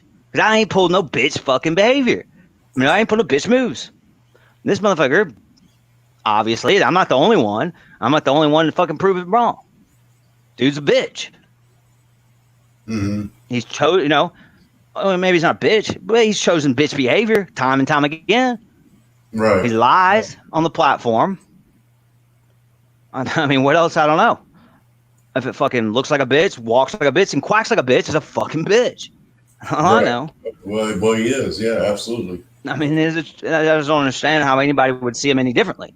Now, you can support him. You can support a bitch. You can support a man bitch. Right. Like I said, you want to support it. I agree with a lot of his political commentary. His political commentary has nothing to do. I voted for Trump. Don't mean that I don't believe Trump said, grabs women by the pooshwalk. Yeah, there's a lot of it I don't agree with. I mean, but it doesn't really there's only two choices when I go to the ballot box. Right. Well, there's not a whole lot of people on this platform. Really, I don't know any that I probably agree and my political views align with the most than JB Gunner. My political views align with JB Gunner closer than probably anybody I know on the platform. So am I just going to go now and choose choose JT here to believe in and back, his political views? No, his political views are not like mine. Exactly. I'm going to still choose JB Gunner because I believe the politics in this world that's a different situation, a serious situation. And, so I still can support his political views and his political content, but doesn't make the man any less than of a bitch. Right. And it doesn't make me a bitch for supporting a fucking bitch that's got good, that knows fucking politics. But I mean, as far as Gun Squad, hashtag Gun Squad. Walks like a bitch, talks like a bitch, quacks like a bitch, chooses bitch behavior over man behavior, over fucking mature masculine behavior, then yeah, I don't know what else to call it. Right. And tell me. I mean, what else are you gonna call it? I mean, I don't understand. And we're not talking female. I'm talking just bitch, just a fucking like he's gonna choose the coward move when really we could. I think this is why I really think it's bitch behavior. Like if he would have come on stream with me. Like, I think him on all the fucking drama and all the people fucking proving JB Gunner a fucking liar, fucking this, and that, if he would have fucking, for once, manned up, come on stream with me. I had no intentions of fucking, it was never about JB Gunner. I was not going to attack him. I was actually going to help him in my eyes. Like, he would have come up and just, we literally would have, the proverbial shake hands, talked about it, realized, you know, said to the community, like, hey, I did despise him for quite a while, but I'm like, hey, let's, you know, he's willing to come on, shake my hand, look me in the eye, and apologize. I'm going to forgive him. Right. And we're going to move forward. I may never like him as a person, but that doesn't mean I can't forgive him and not attack him. He's not my enemy anymore. Right. I thought that at the time that would be more beneficial to JB Gunner, since he obviously doesn't have anybody that he's really done that with, that would be a stronger move than to pull bitch behavior and then lie about it repeatedly into a web that you felt like you needed a narcissist fucking psychotic bitch to back you up, which you eventually did. So he eventually felt like, I felt like he needed, you know, oh man, she came into this fucking chat and oh man, they had a good laugh. Man, the two of them, they were like thick ass fucking thieves. The two of them, I mean, they just came in, oh yeah, hey, guess what, while you were gone? Yeah, I fucking put him in his place. I clowned that motherfucker. Mm-hmm. I chose bitch behavior, but nobody knows that. All everybody knows is I fucking clown that motherfucker now, Cassie. Like, what the fuck? Okay. Right. So what, you need her to now prove, like, oh man, you really did it, JB. You made 2 hours of hate content and I didn't fucking watch. So when you talk to me, guess what? Yeah, I still hadn't heard it. Right. Now, will you convince your 2 or 3 people and you know, your little tight gun squad, the ones that have never fucking clicked on my channel anyway, you convince them not to go click on my channel, which they haven't already done. Good for you, bud. Good for you. Now, so you convinced a couple people maybe that are, you know, maybe they were subscribers and they unsubscribed because he made a good point. And, you know, yeah, I guess that fucking Joker, that fucking STD, man. I mean, dude, fuck that shirt. Fuck that shirt. JB, you wouldn't wear that shirt. Why am I going to support this motherfucker? If JB ain't going to wear that shirt, then why ain't you supporting this motherfucker? Nah, fuck that. Like that's all you had me on shirt, like the way I talk. Like, I end up clowning myself because I listened to T.I. the whole morning, like while I was getting ready in the shower. I was listening to T.I. and you know my ghetto, urban fucking slang came out in the video because I've been listening to T.I. is one of my favorites. I hadn't listened to the King fucking album in a long time, and I was gonna use part of it to kind of, you know, do a little passive aggressive smack at him that he wants to say 10 times he don't know me, but then yet 10 months ago he did know exactly who I was. So it was like, but then he wants to clown me on that. That's what he does, though, right? I mean, he does that same bullshit where he acts like he doesn't know you when it's convenient for him, and when it's convenient for him, he does know you. So, I mean, to go to your whole point, you've been harping on tonight. He goes, so I got $160 in like a week or something, which was the most I'd ever gotten, man. I mean, still to this day. Thank you so very much to fucking Jamie's Corner, fucking hashtag Brutal Mafia, Gemma. Like, I needed that money at the time. Like, I was in a very bad situation. Didn't know I'm gonna pay my health insurance amongst a fucking pandemic. Like, that was usually the thing that I kind of neglected on my bills was the health insurance because I don't go to the doctor anyway. But the pandemic started coming up in 2020, and it started being all of a sudden now I haven't paid it. I didn't pay it in the last fucking quarter, but now in the first quarter this year, I will have to pay it. And it was just a bill that I didn't, you know, I just wasn't ready for in 2020. And so it was really fucking, I needed the money at the time. I'm so grateful for it. And then this motherfucker, he wants to clown that he got fucking like $250 in the same amount of time. Right. Dude's been on the platform for 10 years with like 3,000 subscribers. Right. But yet my 160 in a week is so much fucking weaker, lesser, fucking smaller, makes me such a fucking stupid fucking bullshitter because my 280 gave me 160 in a week, but your 3,000 over 10 years gave you 260, man. Oh yeah, cool, man. That makes real fucking sense. You only have we did graduate high school, right? So. Yeah, well, you have 309 subscribers. I mean, far more of yours are active at this very moment than are of his. I mean, percentage. Exactly. And so he harped on that for like 10 minutes. But then he also, it was either later in that video or the next video where he did basically the exact same situation, but subscribers, not money. Right. Like, look, dude, look at the fucking influence I have, man. These 3,000 subscribers I've gained over fucking 10 years of being a fucking asshole, bro. What, you gonna come in real quick with your fucking 250 and think you got some fucking clout? Like, no, bro. I've had this channel 2 months. And and you've had it 10 years. Like, no, I never in any way said that, like, I had more influence. Oh, Mafia. Brutal Mafia was my first fucking subscriber, my donator. So I just fucking decided to show him some respect and go hashtag STD Mafia, just because I wanted to show the man respect for fucking believing in me and giving up his hard-earned cash as the first person to do it. Oh man, that was definitely a move. And just because I'm squad does not mean that the Mafia is more, badass.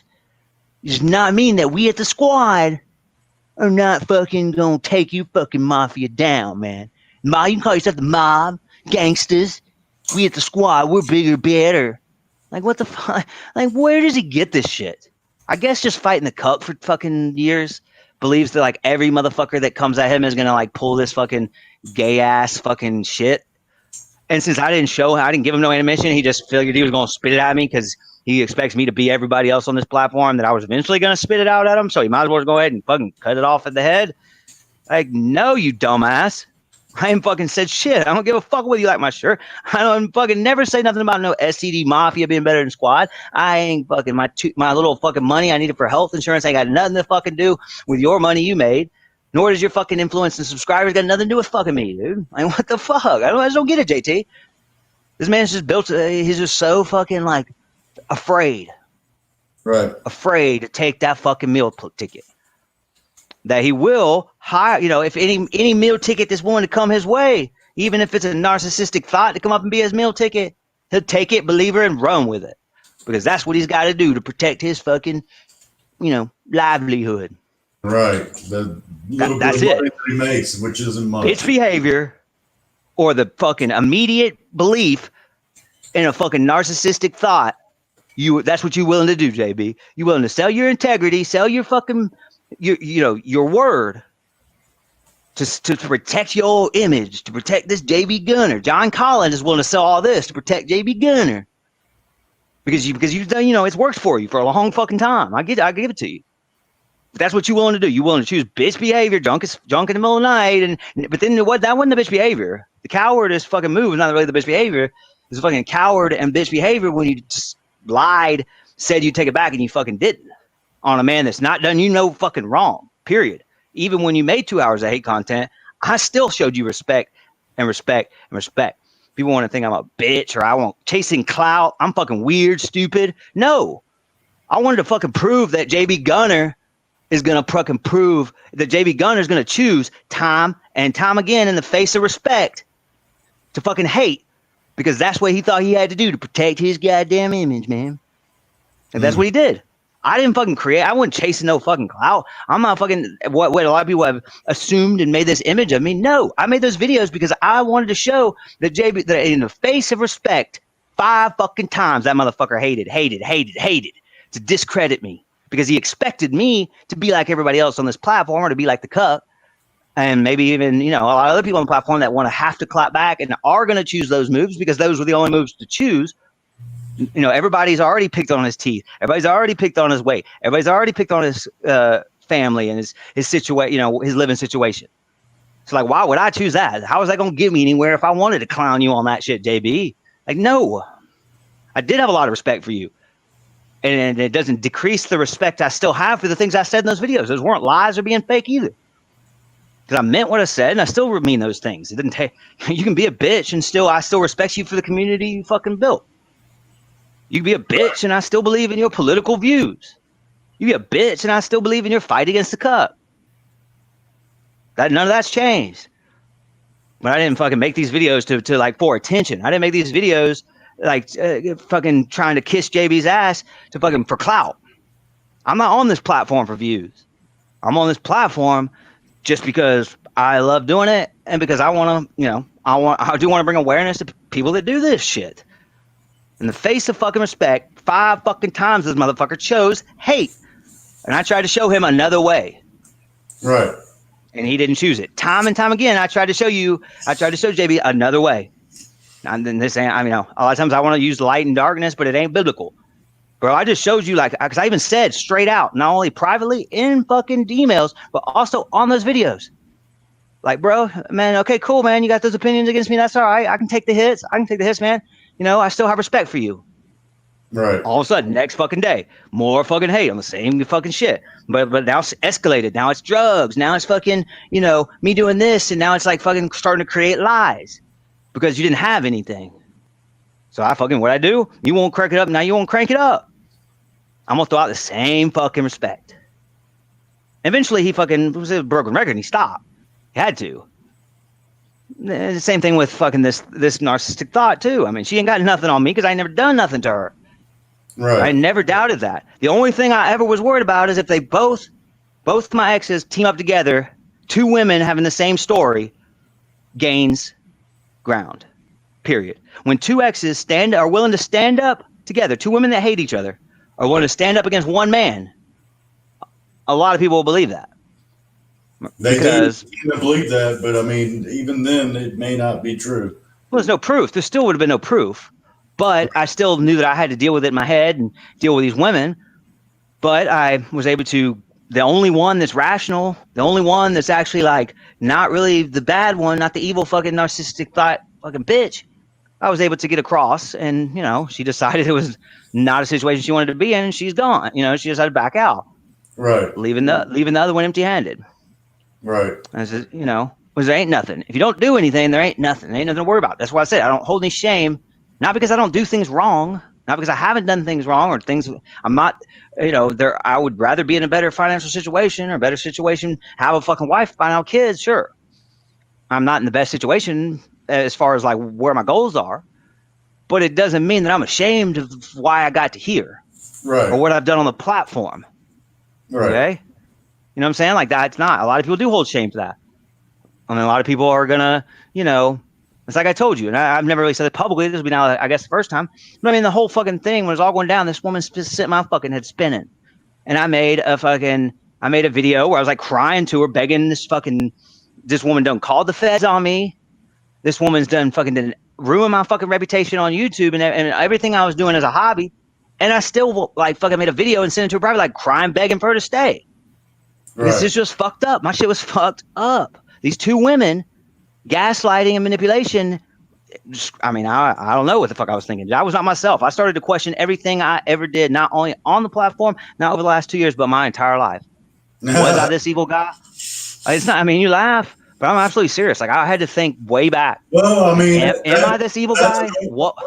That's a normal. Did I start that fucking shit back in high school? Yeah, take a look at yourself. My dad's an asshole. Is it really? Is it like worn off on me more than it? I realized. Like I questioned my entire life. That's how bad it got. That's how dark this bitch fucking hurt me. Right. You know, I mean, I made these videos I'm not proud of, but if I held shame for them, I would admit them to him right now. Like that, no. She fucking screwed my head. I made those videos. Those videos, and those videos were allowed for me to get those emotions out. It was a good thing I made them in some videos and didn't do something stupid with the pent up emotions that I was feeling at the time. They were misguided emotions. Mm-hmm. But luckily I put them into a video and sent them to her on YouTube privately instead of, you know, I thought about getting on a fucking plane. Damn. without even being told to come out there. I thought about doing that.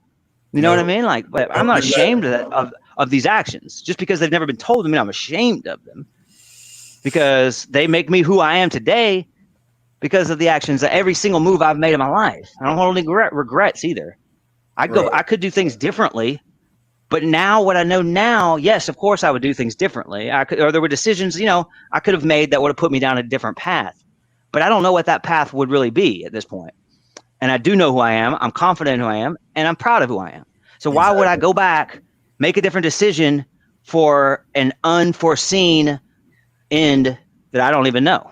Yeah, okay, that sounds right. It's like, yeah, I don't know if you're a fan of Back to the Future. You can take the almanac and be buff and take the almanac that you're going to win every bet from now to the fucking kingdom come, but you gonna end up in a fucking ghost town, and the only thing is you just fucking buffs, you know, hotel, casino. Everything else is gone. He done wiped out the whole world. Right. So sure, it seems like that was a good decision for him, but like he didn't realize that he was still going to end up alone because he's an asshole, and he's still going to end up in the same situation for who you are as a person. Like, Right. why am I going? So I don't have any regrets either. Right. And it doesn't make me better than you, or it doesn't make me feel like I'm, that it makes me just a fucking good, that I don't have that I don't do anything wrong. I'm not a saint either. You know what I'm Right. saying? I mean, I make my mistakes just like anybody else on the platform, just like anybody else in life. So I don't hold shame, just because I don't have regrets. Doesn't mean that I'm a better person than you, or that I even consider myself a saint or anything like that. No, I'm no different than you. I just perceive things differently. And that's that's it. It's just like you're gonna give these things up just to protect your little gun squad image, or you gonna take down what? Cassie gonna come back and say that I'm a fucking. She gonna use her words, come into a community of people that I've already made connections with, real connections, and you gonna convince them just on your fucking empty accusations that I am this person, when there's proof, and there's proof of these evil fucking things you've done, these hateful things, when there's no proof of me doing anything against you, Cassie. What, I blackmailed you? Is that what you got? I blackmailed you. If I only had proof and I told you to leave me alone, or I would team up with Legendary. Jamie, I'm a stand-up guy, but I mean, like everybody else, I've made my share of mistakes. You know what I'm saying? So, I mean, like everybody else, I'm not perfect. I mean, I made bad decisions here and there. So, I mean, it is what it is. But I mean, and this is what people want to do, though. See, they may have shame, or if I say that I have something or don't have something, and you want it or don't know if you want it, you know what I'm saying? Like, so if I say I don't have shame and you do have shame, then that is automatically going to make you wonder what it's like in my position and question that.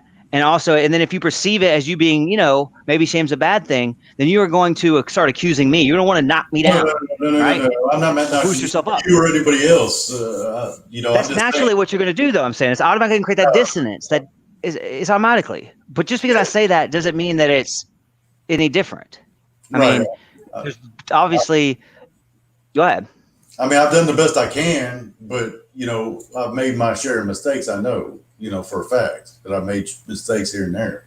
So, I mean, there are things that I regret, back and forth, with certain things, it's just the way it is. But you think I'm regret. Do you regret it? I mean, there's also, and I'm also, see, I mean, it kind of goes with just who I am. I've always loved the language. If you ask me right now, JT, randomly what my favorite book was, I'll tell you it's the Thesaurus, because in my entire life, I have enjoyed the language. So it's a lot of times there's different ways to interpret the same word. Right. You know what I'm saying? So what regret for you or shame for you is not the same for me. I don't regret failure. That's not what I'm saying. I regret my reaction to the failure. Maybe. I guess. Let's look up the definition. I mean, of what it would be, under the dictionary of regretting something. Or right. Regretfully. We got regretfully would be the adverb, regretting would be the verb, or regret as the. Well, I mean, we're all human. So I just wish I wouldn't have been as hard on myself. Feel sad, repentant, or disappointed over something that has happened or been done, especially a loss or missed opportunity. So all I'm saying is that I try my best. Of course, there'll be situations where this is a second thought, but at no point would I act on it. And over time, I'll always realize there's no point in being sad for the mistakes that I've made. Right. There's no point in being disappointed in myself for the mistakes I made when I knew that I made the best decision at the time. Now, did I have all the information? Did I make a rash, quick decision with information I thought to be true and it turned out not to be true and it was a bad decision? Sure. Right. Did I choose to fucking smoke that joint? Did I choose to take that fucking pill that started a fucking downward spiral? Sure, I did. Right. But each and every time I took those pills, that was I didn't feel at the time that it was hurting me because I didn't see the consequences that over time would have on my relationships, my fucking life. Right. So when I made it at the time, I didn't know those consequences was really going to affect me the way that it did. So every pill I took is not a regret.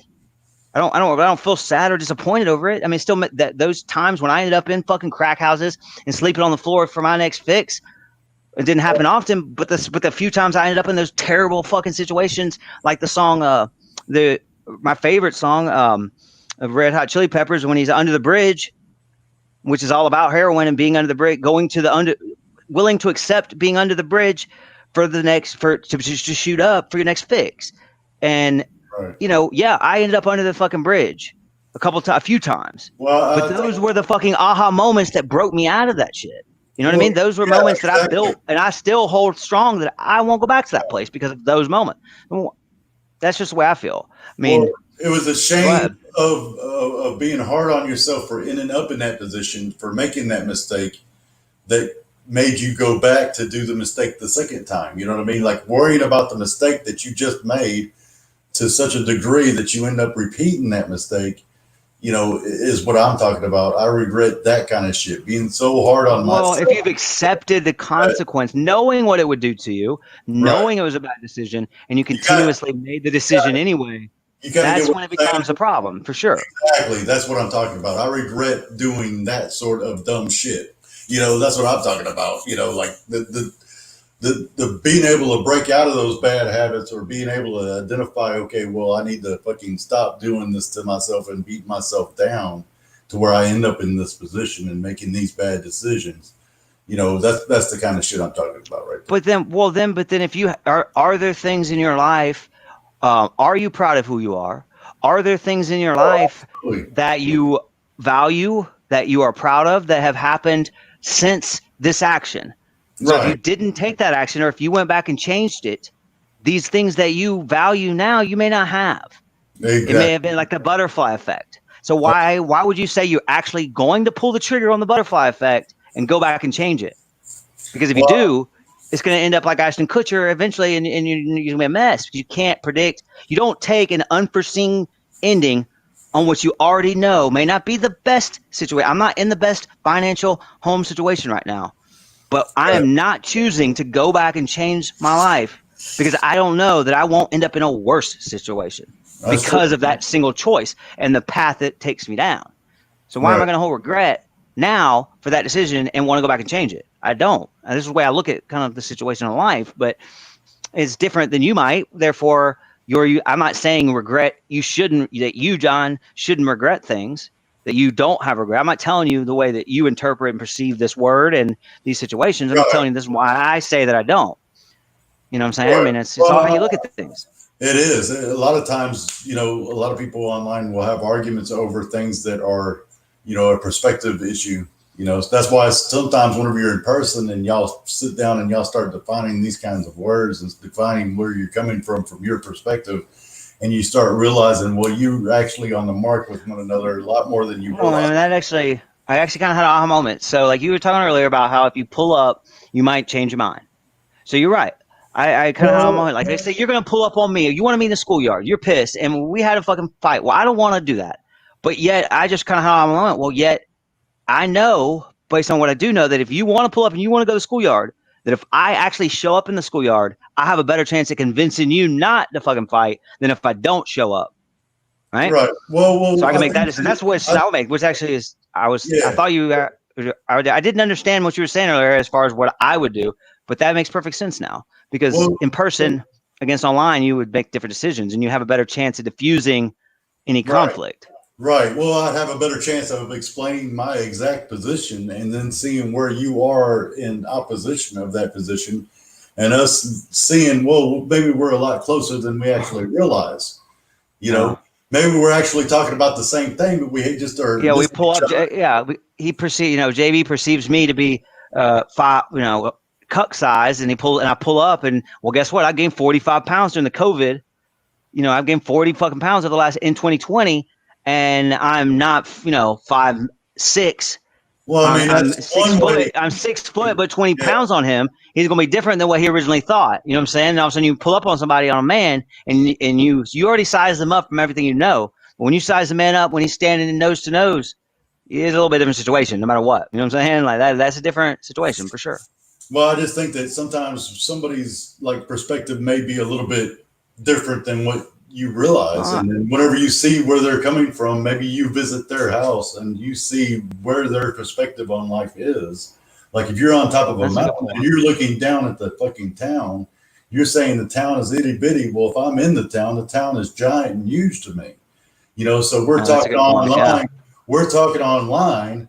Well, if I go up to your fucking mountain and I'm taking a look from your perspective and I say, yeah, you know what? From here it is fucking tiny. You know, I mean, sometimes whenever we have arguments, we are not looking from the other person's perspective. We can't see what we can't see. You know, so whenever I pull up and well, you only know what I show you. right, and I see your life from your perspective. Now you look at the right, and you look at the Cucker SB. I feel like I know them. You know, you feel like some of these people, and especially in the drama community, when people want to clap back, if they want to do these live streams and everything, I mean, you feel like there's people that you like. If you think of the 10 people right now, 10 random people, and you wrote them down, and then you thought one by one, there's gonna be some people you feel like you know them, like they're not any different. If you were to have a week vacation with them, you already know what how they're going to be. But then there's going to be some people that you are going to question, right? I mean, I feel like if me and you were to just meet and at the beach we got the same hotel, like we would have the same. Like I know what kind of week we would have. Like, it would be this. We probably wouldn't skip a beat. Like we're friends, probably have a good fucking time. But there's some people that you don't realize until you get in person. Right. That what you saw on the camera is not it. Yeah. Me, Riley Jones, and for example, B. Blake Rose. I mean, I've met B. Blake Rose in real life already. But isn't it weird? Like the closer that people live, actually. Well, how different was he than what you see on content and know him? He's completely different. Well, I mean, I know. I'm sure he's different. Well, so which is also what I'm trying to say. So, like specifically for Underwear on Head and content like he produces. Right. So then you also know you have to perceive him differently in what you know in Discord or maybe in chats.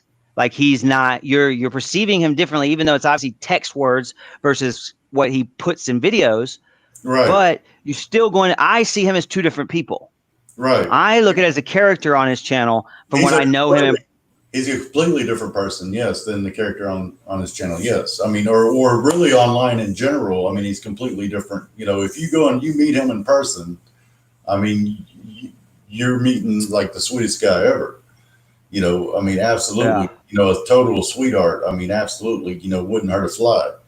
You know, Riley Jones. You know, a lot of people consider like V. Blake Jones to be one of the bigger, trolls. A true troll. You know, I've heard that before when I first got in the community. And then from my perspective and what I know about Blake is it was told me differently. But I mean, it's like these reputations and certain actions, it doesn't make you a keyboard warrior like I kind of accused you earlier either. Just because, like for myself, I found jokes. I don't call myself. I didn't name myself the Joker because I really had this true like obsession with Batman Joker. I chose it because I knew that when I came on the platform, I wanted to explore comedy, which I was never able to find in my real life. Like I never found a platform to express it. I used to way back do like fucking theater. You know what I'm saying? Like way back at the beginning of high school, and I was good at it, and that's why I wanted to do it somewhere. But I couldn't. I mean, I didn't know. I wasn't going to go to theater school. I wasn't going to go and do it on the church play or nothing like that. So I didn't have a way to do it. So I just kind of wanted to immediately name myself something that would be in that direction. Even and that's why it's just Joker. But it's like. But then I found myself. I mean, I hardly do anything on the platform that I'm not cutting jokes or making imitations or something. I've now, because this is my platform to do that part of me that I never had before. It's given me that particular voice of me, but it doesn't mean that I necessarily everything I say is like literal. Everything I say is meant to hurt people. Or if I made a comment on, I kicked Jamie's Corner out of the chat. I already kicked, and then like it there out of the chat, which a lot of people perceive those moves to be pretty damn aggressive, even if a joke. Some people will take offense to that, even if it's a joke. That's true. But hell, I've known. I mean, these two people, I do feel comfortable that they're not. They may be like, "What the fuck? That was fucking dick." Now I got to stay here 5 minutes and I can't fucking chat, or I got to go change channels. He'll make me do work to talk in his own fucking chat. That's fucking dick. But hey, both of y'all, fuck y'all. Come back, you're back already. So it's like, I mean, they're friends, you know what I mean? But it doesn't make me a fucking asshole because you perceived it that way. That was an asshole move. Yeah, exactly. I mean, it's like a lot of perception, a lot of, where is your perspective? I mean, like that's where, a lot of people with mental illness have a skewed perspective. I mean, that's where they get that from. I mean, so whenever you meet in person and you say, oh, well, fuck, that motherfucker's crazy as shit. I mean, they're nuttier than squirrel shit, you know, so I'm not really going to treat them like somebody that's sane. Or you may look at them and you size them up and you say, well, okay, well, I see where their perspective is coming from for whatever various of reasons. I mean, every reason it could be, Yeah. you know, but sometimes whenever you're seeing and you're hearing them online, you're perceiving them as one way. But the reality is that whenever you see a person, the reason why they're being perceived the way they are online. You see what's going on with the mentality. But you're only making those perceptions off of limited, limited input. So you've got 5 senses that God gave you to. If I was to say, we were to run into each other jogging down the trail, and I offered you a towel to wipe your head or something, we became lifelong friends, right? I've got 5 senses in that situation to tell me that God gave me to assess you.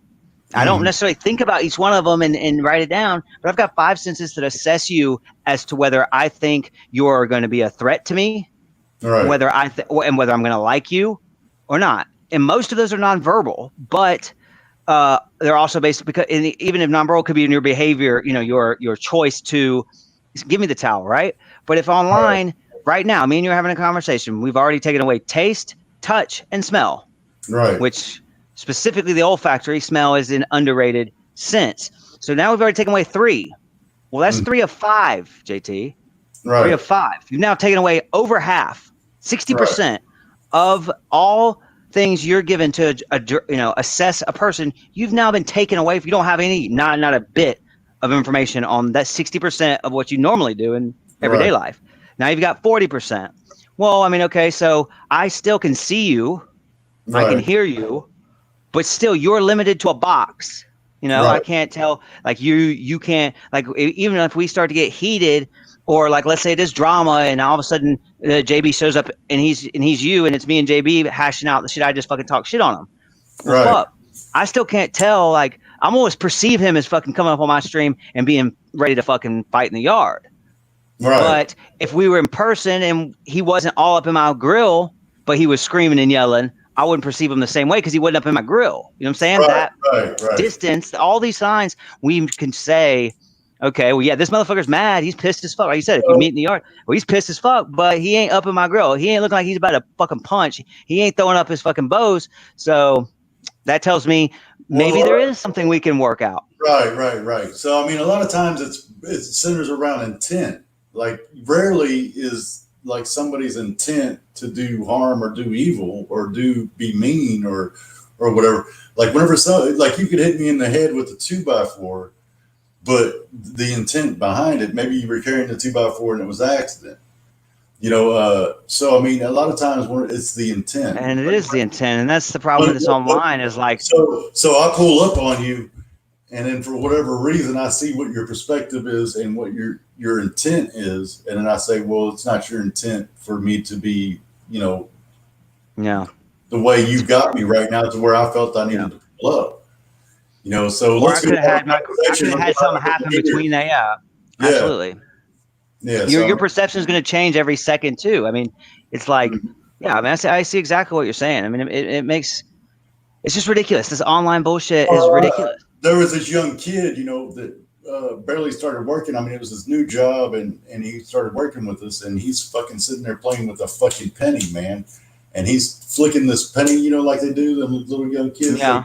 And they can like pop you across that room or something. Tell me I'm sitting right next to the guy. It accidentally fucking pops me right there, and I looked over at the guy, and he said that I looked at him like I was going to eat him, and then he said, he got scared, and then all of a sudden he started apologizing profusely, and he just saw the look on my face just chill the fuck out.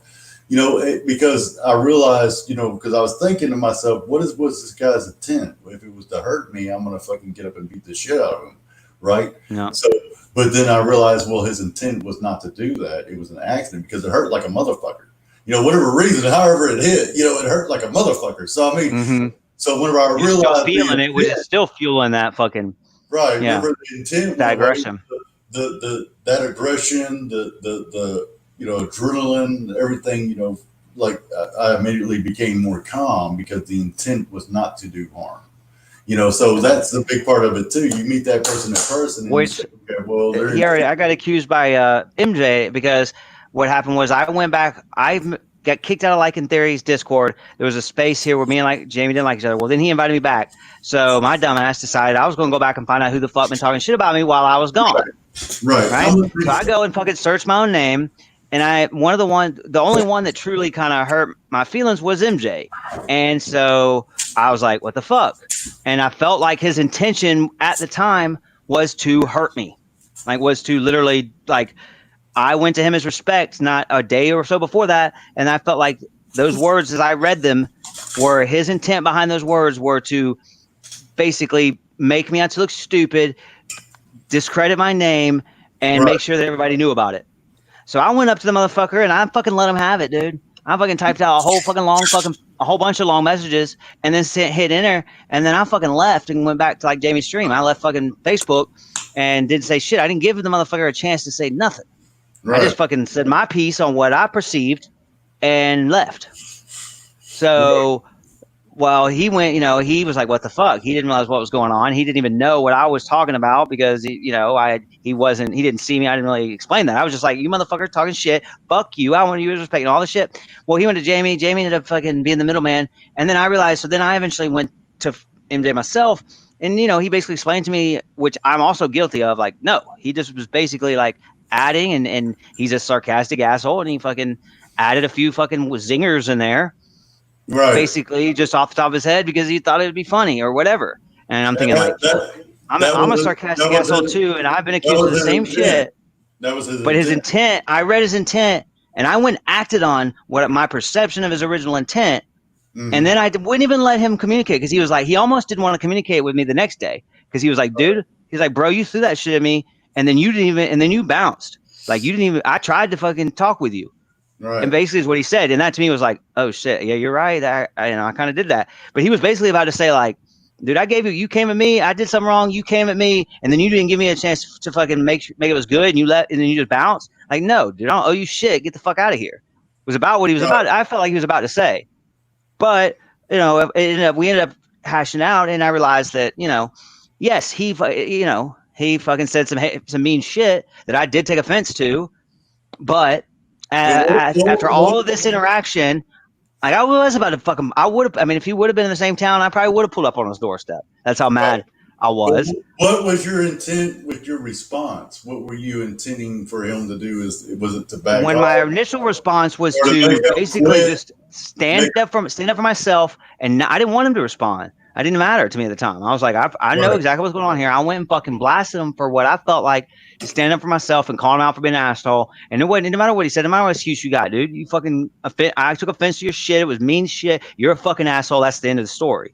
Right. When really I shouldn't have. Yes, there was reason for me to take my perceptions of intention the way I did, but human interaction and humility amongst us as humans would diffuse the situation naturally, because immediately in a real interaction, immediately he'd be like, "Whoa, bro, no, I didn't really mean that, man. Yeah, I said some mean shit, bro, but like, nah, don't fucking come and pull up on my doorstep before it, dude. That's not what I meant, man. We friends, or I don't like, we're not friends, but I don't hate you, man. I just said some things because I was fucking whatever. I was just trying to be funny, which I've been accused of. I've also acted impulsively. I've also been the fucking drunk, back in college and done stupid shit where my intention was I didn't let human interaction allow me to assess the situation appropriately. I assumed that original perception of intention or original perception was correct, and I acted on it. Right. And that's you see that a lot online too. It's kind of like when you watch the gorillas with the big giant mirror in the jungle. Yeah. They're running up to the mirror, trying to get that what they perceive to be another ape. To back off, and they're banging on their chest, to back the fuck up off of me. You just shot on me, so to speak, and I'm getting you to back the fuck up.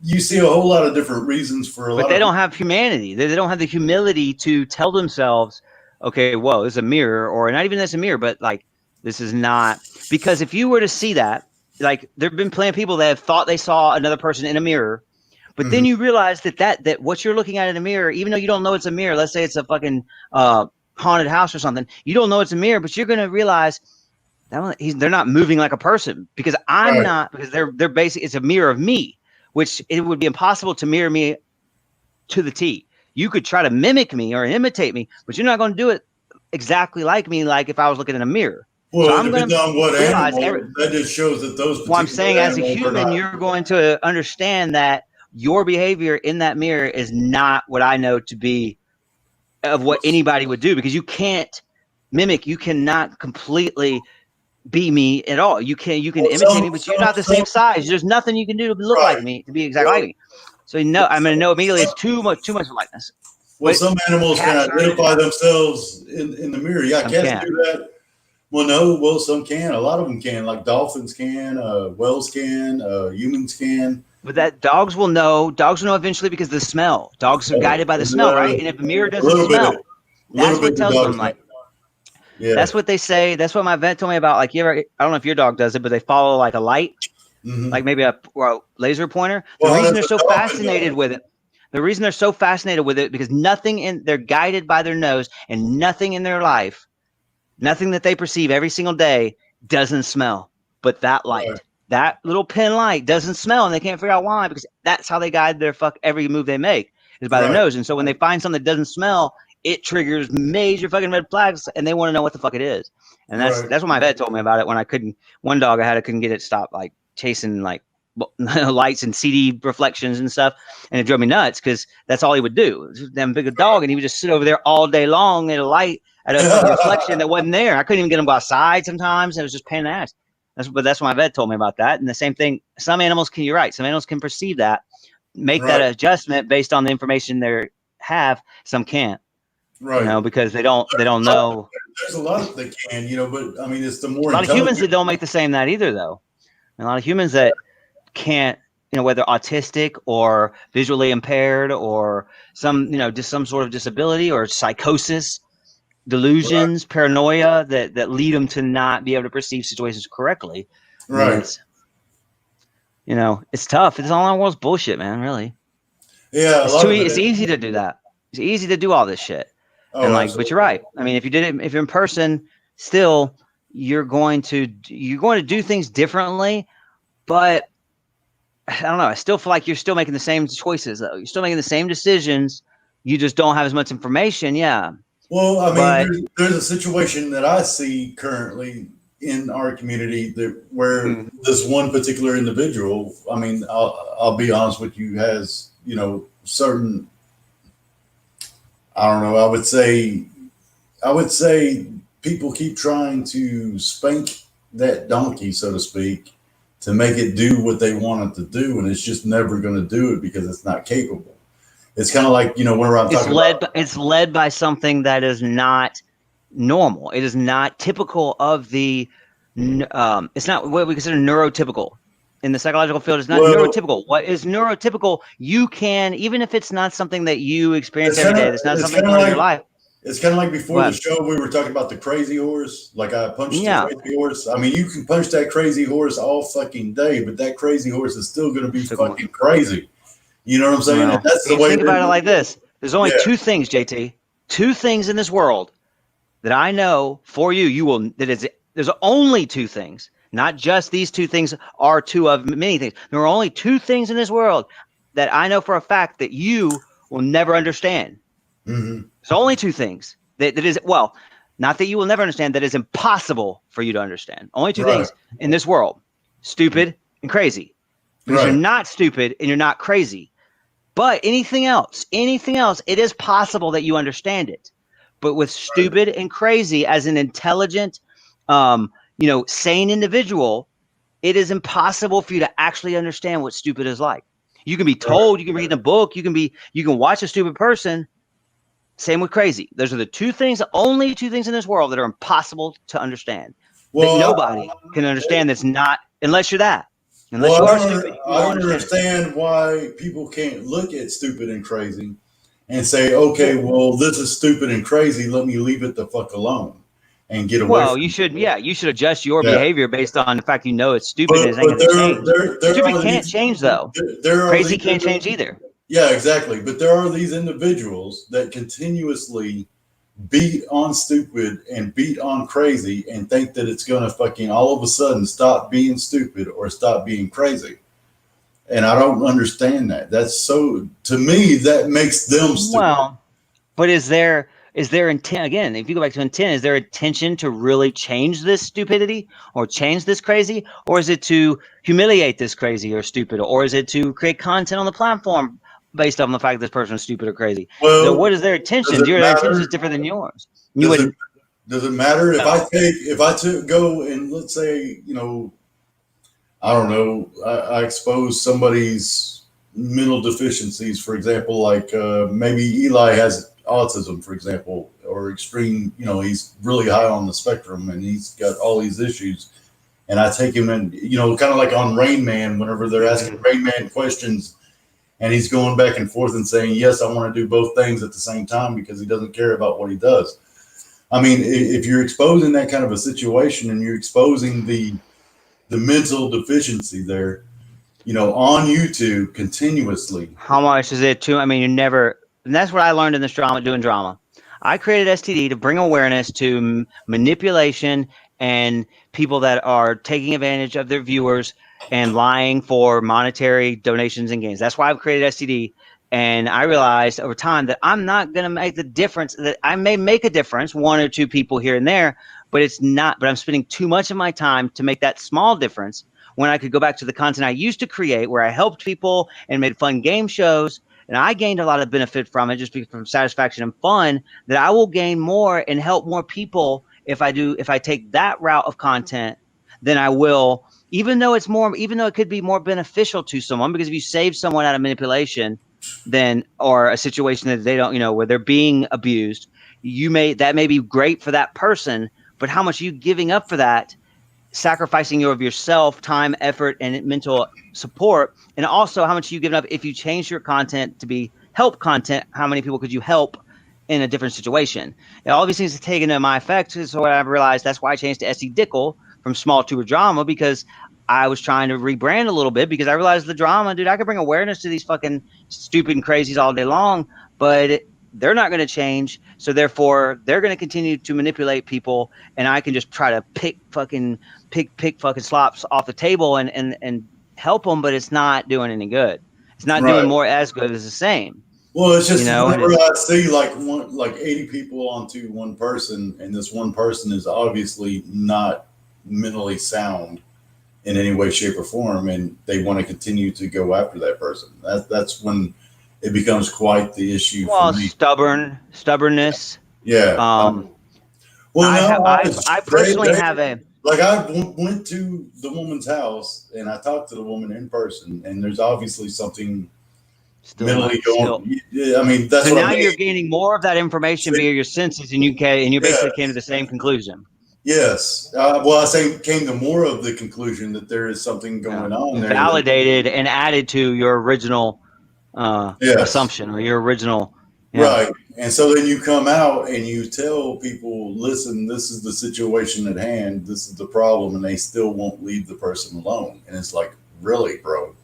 And that's a little bit of what's been going on with me in my area of the drama, so to speak. Yeah. So.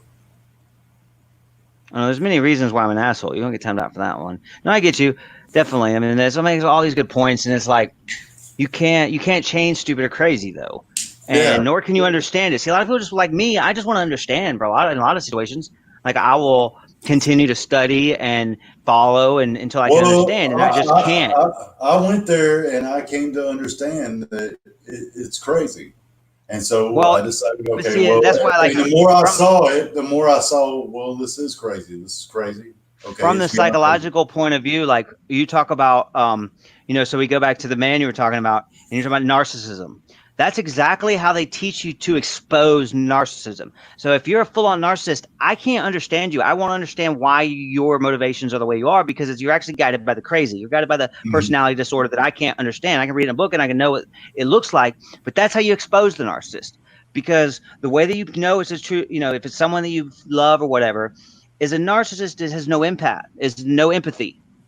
So they Okay. don't know what it feels like to be sad, happy, mad, right? They don't know Right. them. Never. If you've never had empathy and you've never felt what it's like to be mad, you can't fool people. You can't act mad. You don't know how to even act mad, right? Right. Because what they do, what a narcissist does, and why there's a very pretty, like, majority of the time you can map out a narcissist's life on a piece of paper before you even know them, if you know they're a narcissist, because what they have to do is they have to go through this process of teaching themselves. At first they're kids, it doesn't really matter, they're just bullies, they're just don't like, it's just clashing little toddlers. Then all of a sudden Right. they get to adolescence, and now all of a sudden they're probably an outcast. They probably either become the bully or they are getting bullied a lot. It looks like they're getting bullied a lot and end up in fights because they can't create social situations. They don't know how to be in a social situation because they don't have any emotions. They've never felt any emotions. So they go through their whole fucking high school period in this constant chaos, family and school, because they're still burning every bridge. They don't know how to handle these situations. But as maturity grows, the mind grows, you go into college. Then in college is your experimentation. You've now accepted it at about 18. You've accepted the fact that even if you haven't accepted being a narcissist, you've accepted that you're not like everybody else. You know that you don't understand why that person feels that way. Right? Well, the thing is, though, is whenever you're describing the stuff you're describing, you're also describing, for me, my life, having Asperger's syndrome. Like, okay, exactly. Exactly. So, I mean, but this is how you expose the narcissist. This is the difference. And that's a good point. That's a very good point. So then when you get to the point where you now know you're different, you now know that you must teach yourself some of these things that you have not naturally done that most people might, right? That's probably what you had to do, is teach yourself how. Gemma, I work with Gemma. I've worked with autistic people my whole life. And so that's where you have, social situations they just don't understand. And that's why I was so grateful to Gemma and the platform. And she was able to use the platform, which transformed her mind on social situations to the point where over time it has made her a better socializer in real life, because it was everything we've been talking about. So, okay, so now the narcissist is now in college, and so now they're starting to teach themselves. They're watching their friends. They're learning from all their past mistakes. They've now realized that they need to learn, so they're even learning from their past mistakes. They're now manipulating people, girlfriends, to figure out more and more and more. But they're still a narcissist. They're still burning a lot of bridges, and they're not creating any good social situations. And that still continues on into about 30. But see, then at 30, they're still in the same situation. They still have not probably created many, or if any, true human interpersonal relationships. But see, now at 30 years experience, knowing that you've had to teach yourself for the last 10 years, most narcissists by 35 have become expert manipulators. Wow. And so they now have tricked their spouse. They're married. Lots of narcissists are married. And narcissists do marry narcissists, but a lot of times, because by the time they're 35, they've become such master manipulators, they convince someone that's not necessarily weaker than them, but they convince an empath or someone that has high empathy to feel for them, because they've been able to imitate emotion now at this point, right? So they taught themselves a lot of times through television, drama, like a lot of times soap operas. It's the most drama thing you can watch. You can literally watch from one scene to the next, sad, boom, soap opera changes, happy. You know what I'm saying? It's one of the only few things on television where it's literally scene to scene is divided into these emotions. Right. Plus, everything online, do a lot of YouTube videos. Let me ask you something. How do you decipher the difference between narcissism and, for example, Asperger's syndrome? I mean, whenever you're doing well, that's what I'm saying. So I'm about to get to that point, because you still have empathy, though. The you're not interpreting your situation. You're having the same social problems, but you've still felt these emotions. You just haven't been able to understand them at this point. Now, by your age, same time track, you're starting to understand what you felt, why you felt it, and it's repetitive, right? It's happening. Okay, well, yeah, I didn't know that my dick got bigger at 12. I didn't know what to do with it.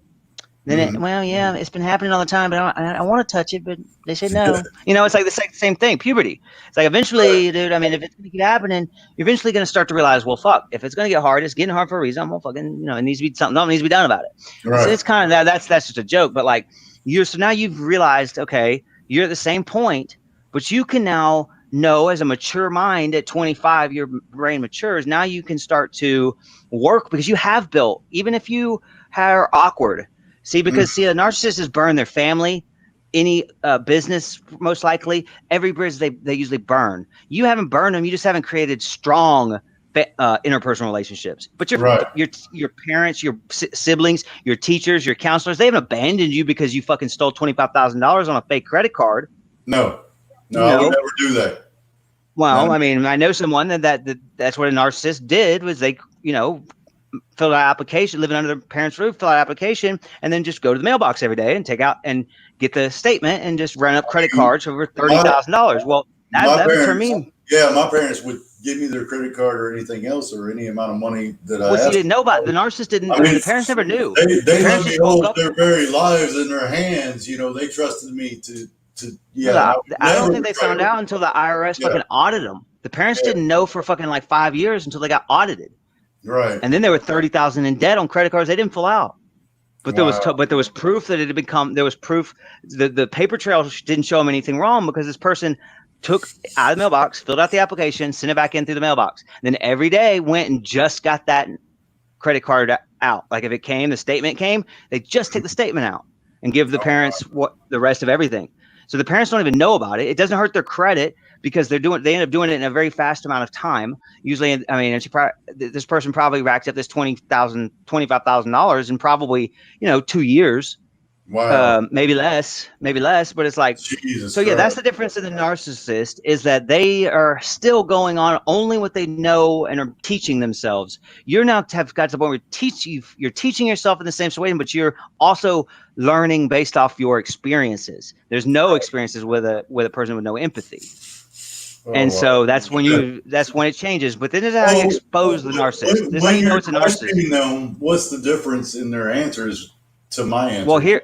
Well, it's not. It's going to be very similar, except for you're going to realize that that's what you would have to do is evaluate their personal situation, their personal relationships, what they have to say about their family. Because the thing is, even though you may say, well, yeah, I mean, I haven't talked to my brother in 15 years, but he may have just gone to college and y'all just never really connected. Right. But it doesn't mean that he hates you. It doesn't mean that he wouldn't come back and y'all could start a relationship today. Right. So there would be this assessment. It wouldn't be on paper like a test, but there would be all these questions that would trigger someone because you're going to a person that's a narcissist most likely going to say, well, yeah, I mean, mom said, mom knows that I do live with my mother. So, that would trigger to you if you let your daughter or son live with you at 30, they love you. There is a relationship there. But then you're going to keep asking that because you do already believe this person is a narcissist. You're going to ask questions about, well, okay, well, what would be the other option? Where would you go? What would happen? Is the mother? And so you're going to realize that asking all these questions that no, the court, literally that's their only option. House arrest. Right. It's either house arrest or incarceration. And since they're on house arrest, there's no other means to do anything harm to the mother. And the mother actually is empathetic or does have empathy. So therefore, that's the answer. It's hard to guess. You're right. It's very hard because the mother could the daughter could steal $100,000, millions of dollars, and she still let her live there because she's a mother. Right. So I mean, it is hard to read. But still, once you decide that this is a narcissist, the way you expose them is, so think about this. Emotions, we talked about emotions and feeling them and experiencing them and knowing your past. Okay. Right. The only thing that a narcissist cannot teach themselves, the only thing when it comes to emotion, that a narcissist eventually over time cannot become understanding and teach themselves is how to feel two emotions or multiple emotions at the same time. So let's say you win the lottery and then in an hour after winning the lottery, you found out your grandmother died. You can be happy and sad at the same time. Or your grandmother's on a deathbed for 10 years and they finally pull the plug. You can be happy and sad at the same time, right? You can be those things at the same time. Emotions are fluid. It could be up, down, left, right, 10, 12, 1, 2 at all times of your life. Also, So you interchange these naturally you interchange these. As I watch you, or you watch drama on television, or I watch you this night, you've gone through different emotions just in this talk. You do it fluidly. I can't tell. The way you expose the narcissist is the narcissist. You can tell very. You go look at Onision. Mm-hmm. The narcissist literally has to stop one emotion and start the next. So it's like it's literally, once you know what you're looking for, it literally, you see it. Yeah, Onision is one that does it, because he'll go and he'll be like, "Oh my gosh, he'll be crying on his fucking videos," but then you can see when it's time to shill, Mm-hmm. the motherfucker changes and he drop. It's not like shilling his PayPal, but he'll all of a sudden say, "Well, yeah, I mean, because of them, this is my situation, I did do this, man, and then you'll just see like, but I opened up a new website. And it's because they literally, you see, they have to stop one emotion and start the next, because they're not actually experiencing. They don't understand. You can't be taught how to fluidly switch or feel both at the same time.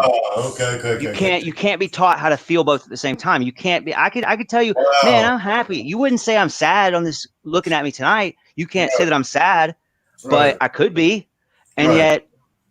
But still at the same time, it's like you can't perceive two of the same. I could be sad this whole time. I could be depressed. I fucking just lost my job, but I could present myself as happy, but be sad. So then the narcissist can't do that though. Wow, you can teach yourself. I can present being happy. I can present being sad. But as far as like, so what you would have, typically if it's like, I never really understood that. I always kind of thought for some reason that this is basically how the approach you would take if it was like your husband. Or like when I was talking to my psychologist, I was like, well, are the two, kind of closely related? Like our personality disorders and autism, like a close relation, like a from being the same. They might be, as far as the brain goes. They might be. I mean, this wouldn't be how a clinician would assess a narcissist. This is the suggestion for if you're in a marriage. If you're in a marriage and you feel like you've been abused and manipulated by a narcissist your whole life, then this is the things that they suggest you to do. Right. And you can see it. You can absolutely see it. And you might even, if you did really have an aha moment just now and understand exactly what I described, the next time you see it, you'll probably see it. Well, it's very obvious. I was trying to figure out what the difference is between us, in all honesty. Whenever I'm talking to my therapist or my psychologist and things, or whenever I, have a conversation with them, there's got to be some connection there, even if you don't understand completely. And I was diagnosed. I didn't understand. Well, these two, issues are so very similar. A psychopath, a sociopath, for example. Because now you're having to interpret emotions that you did experience fluidly, but they're telling you on paper a word that they're separate. Right. So you as an with Asperger's or high functioning, you still experienced it fluidly.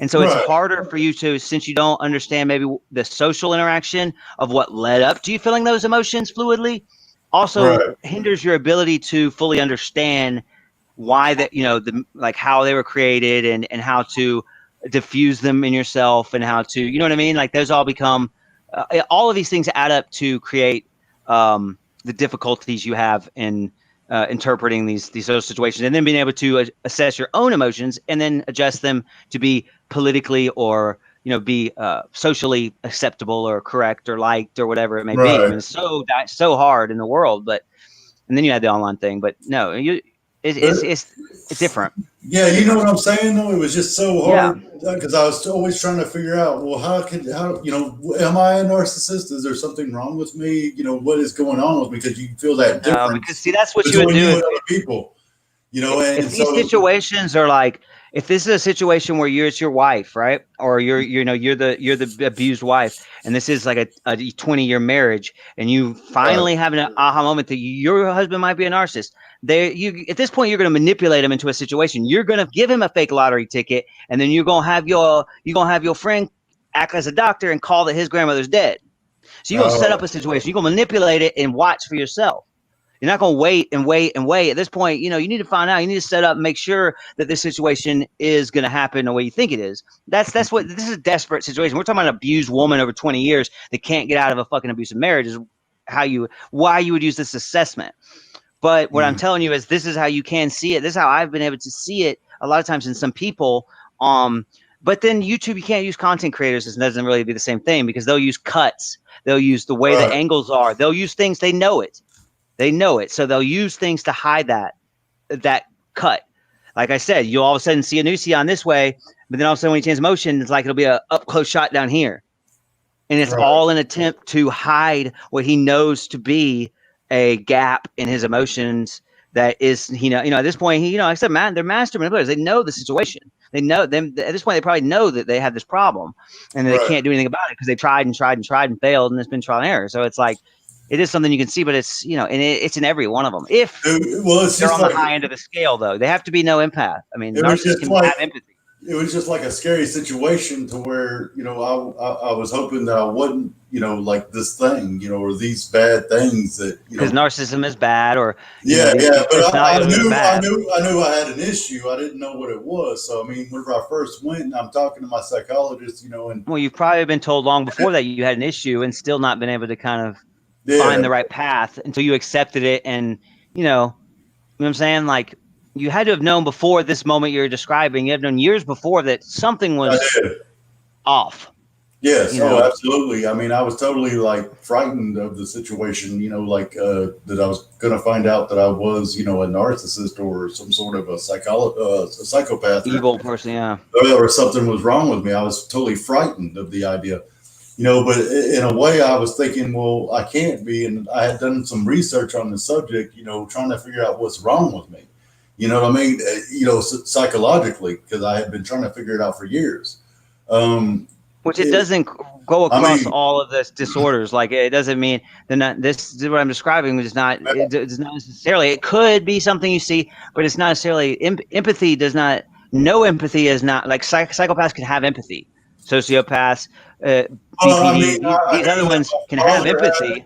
I knew my father had it. I knew that, my grandfather kind of had it. It was just something like where you. A lot of people with what you're talking about would be their whole lives and may never fully understand or adjust to what, you're never going to feel normal, John.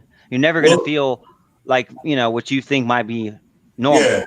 Yeah. Well, I mean, like we would be watching, like you're watching TV and you're so intently concentrating on the show that somebody's doing something over here on the side, right? And you don't even realize anything's going on.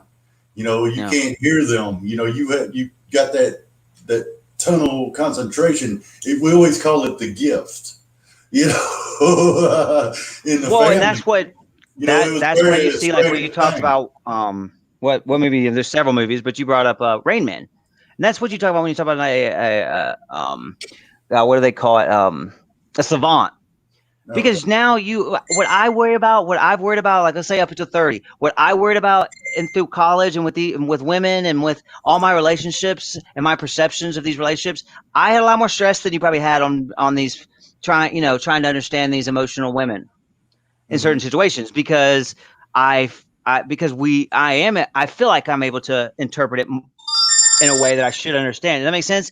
So so since you're kind of released of some of the stress in that particular situation, a lot of times it manifests into something else. You're able to, since you don't have the stress of worrying about emotion, you're able to focus that brain power and energy into piano. And that's what, and then you become a savant. It's not necessarily natural talent in that field. It just means basically, that you were the best of the best and naturally you were guided that direction. You know what I mean? Like, it doesn't mean that you did it from birth, but that's usually what happens it's the same way with brain trauma. Have you ever heard a story where, someone loses his sight, but is able to, or loses sound, but is able to like see better? Your brain adjusts and heightens all of the other senses based on the one that you lost to try to pick up that same input. So it wants to interpret at the same level. So it's the same thing with what you're talking about. It is a disability, and it is a physical and learning disability. Therefore, your brain's going to adjust in many ways. You're going to have higher skills in different areas than somebody your twin brother. Well, that's usually how they judge it. Is a twins, and one can be autistic, one can't. It is possible, and but yet biologically you're the same. Family, you should be pretty similar. And so therefore that's the best assessment in the world, and yet you're going to still have very different skills because you're worried and stressed and feeling and about different things. So it's like, it's crazy, man. I mean, this stuff is So that's a good question. I've never actually looked that way. I really appreciate this talk here because I've never made that connection. Because I worked and studied autism my whole life and worked that professionally, but really the personality disorders has all just kind of been like a hobby and just been something I've spent many hours studying, but I just never. So even though both of them were in my life, I really just never made that connection, man. That Right. that you literally whatever you said, you said the timeline I just described was literally almost to the point of your life up to 30 or so. And it's like, I just never made that connection, man. But that makes perfect sense because it's the empathy that allows you to understand relationships.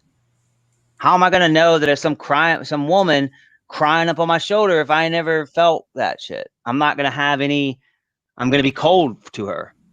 Because now I can't do my homework, or I can't fucking beat this fucking Call of Duty if I got this crying bitch on my fucking shoulder. But because I ain't got no empath, all I want to do is play this. But with empathy, Right. you're gonna feel for this woman that just lost her best friend in a car accident, and you're not gonna want to play your video game. You're gonna want to help this woman because you understand what it's like to feel that sorrow. Right. But if you don't feel it, it's not that you don't care about this woman. It's not that you don't realize that this woman, that cuddling that woman will benefit you, which they should because they all everything to learn. But they're just not going to have it, and they're going to be cold, and they're going to choose other things over these relationships, and that's why it ends up burning the bridge. Right. That's why they end up burning bridges, because it becomes that need to be loved, that need to be wanted, that need Right. to be successful, that need to be popular. All of these things are all based off of emotions that you have. That's why the narcissist is very tunnel vision. They got their one goal, and everything else is just fucking a means, either means to the end or fucking trash. There's no in between, because you're either going to help me get to my goal or you're fucking trash. I got no need for you. You're not going to convince me otherwise, because I'm just, they're just that dedicated to the goal. And it's same goals as you though. Power, money, or is either power, money, or success, popularity. Popularity and power, I mean, all of them go kind of in hand, but it's money, power, and success. Money, power, and popularity. Those are the same things that drive most humans, and that's also going to be most likely on the narcissist's goal. But we as humans have realized that power is evil, and we're not going to dox people, and we're not going to fucking send cheeseburgers to people's houses and videotape it, and we're not going to do crazy ass shit to get to the means to our goal, because we have empathy. And I'm not going to, why is it you can either choose the bitch behavior, which hurt me, and then be a coward instead JB Gunner could have at any given point. That's why I waited my time, JB, or to JT. That's why I waited my time and didn't bring this up before now. Because now, to the end of time, that motherfucker had planned. He had 3 months to do what he knew was right. He knew that I was being negatively in so many ways affected by his bitch coward move, and I showed him nothing but respect. And he still, for 3 fucking months, knew that I was sacrificing, that I was not making as much money, that I was not doing what I wanted to do, and all these things he knew, because I've said and made it known. But yet he still chose to hide, protect his fucking. At this point, he's not protecting Gun Squad, because he could have benefited from choosing the mature route. At this point, he's trying to hide and protect his insecurities. He's got it's his he's stubborn, and he's trying to protect his insecurities, his mistake. He don't want to go back on his mistake at this point. That's got to be it. I mean, was why, or he's just downright fucking asshole. I mean, just to the bone.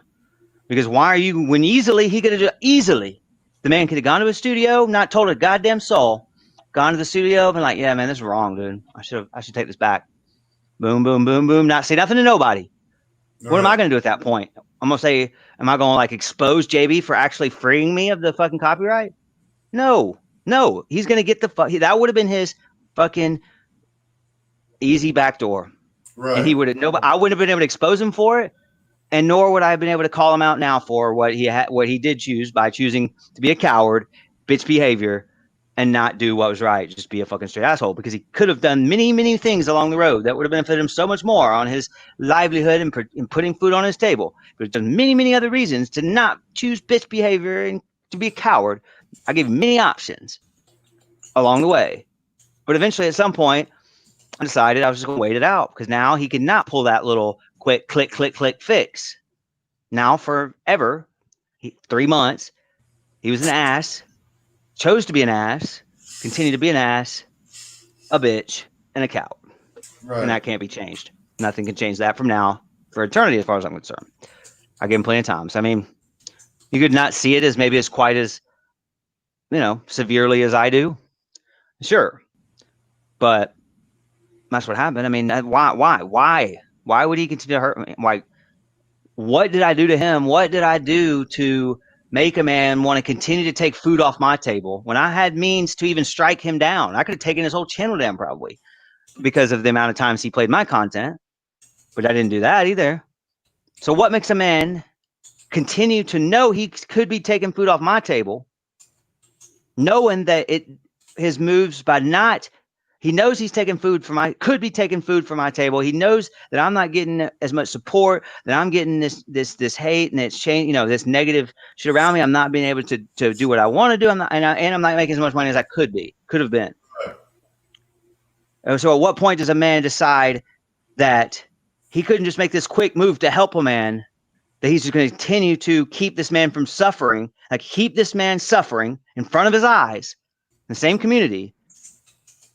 Yet that man that he's could help, and the only one that could help him, he chooses to watch that man continue to suffer for 3 months when that man's not done anything wrong to him. Nor would it be a great effort to help a man that didn't do anything wrong to you when it was your fault to begin with. And you had a back door. You had a back door to completely, publicly escape from the whole thing. Do the right thing and just escape from it all.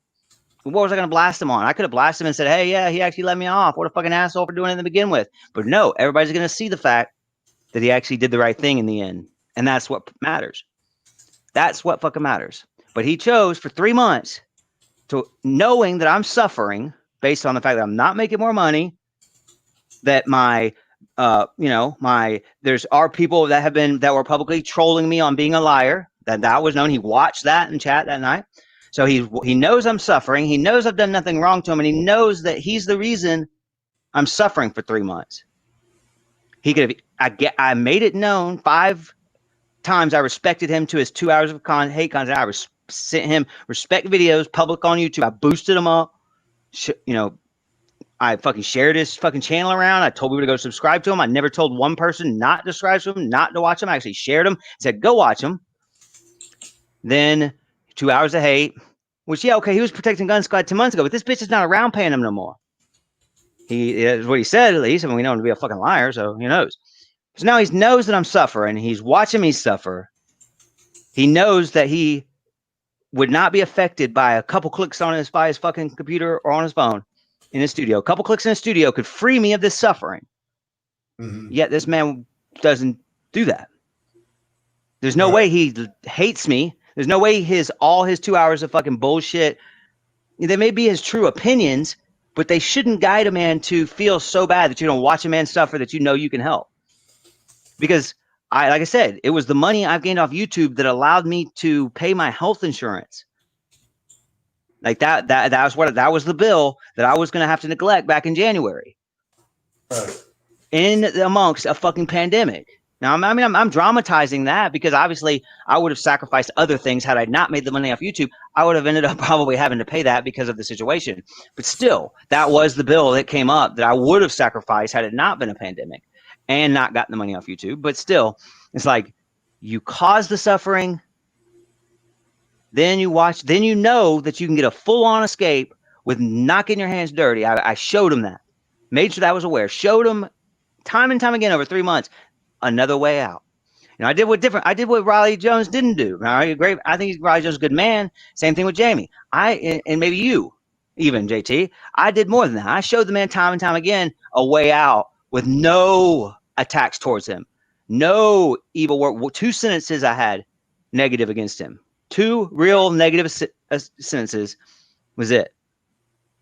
And this narcissistic thought that, you know, you knew she could use her fucking body and her fucking pocketbook to feed this asshole, I guess. I mean, and eventually she started paying him again, and they laughed about it. But I mean, he made it known that she wasn't around. He was willing to do it at first, but then he decided to pull the coward bit. And this is deep now. This was my point. You know, Raleigh was right. Fucking, you were right in what he did against you. Jamie's been right in what he did to him. A lot of the Cuck has been right. Cuck's fucking more wrong than anybody. But a lot of times these actions pointing out what JB has done to them unnecessarily have been true. Right. So I figured, okay, well, this is what I'm going to do. Now the situation has come to my doorstep. I'm going to do everything I can to show him another way, because I know he's done these people that I consider to be good people. I know he's done them wrong. So I'm going to show him respect. I'm going to continue over the 3 months after I made those videos. I continued over the 3 months to try to show him another way. Made the stream. I emailed him like, what you want me to do, bro? Like randomly, like a couple months later, I was like, what do you want me to do, man? I didn't send him what he requested me. He wanted me to go work. You know, he wanted me to do more. His manipulation mind wanted me to go get proof. And then if I could prove to him via screenshots, he would take it back. But no, at that point, I was like, no, dude, I'm not going to. No, that's bullshit. You're not going to fucking manipulate me to go do more work when you know you did it. And you know it's just a couple clicks away. And he still chose over 3 months to not choose what's right. Watching me suffer, knowing he's taking money out of my fucking pocketbook, knowing I have never fucking done anything against him. I've never created hate content against the man until now. And he still chose to be a fucking dick, to be a fucking asshole, because he thought it was protecting goddamn Gun Squad. But he's fucking dumb, wrong, and fucking just an ass, because you could have chosen the right way and it would have helped you more. You could have either chosen the right way. We could have shook hands and shown the community like, hey, JB Gunner can admit he's wrong. He can go against his enemies and shake hands in part ways.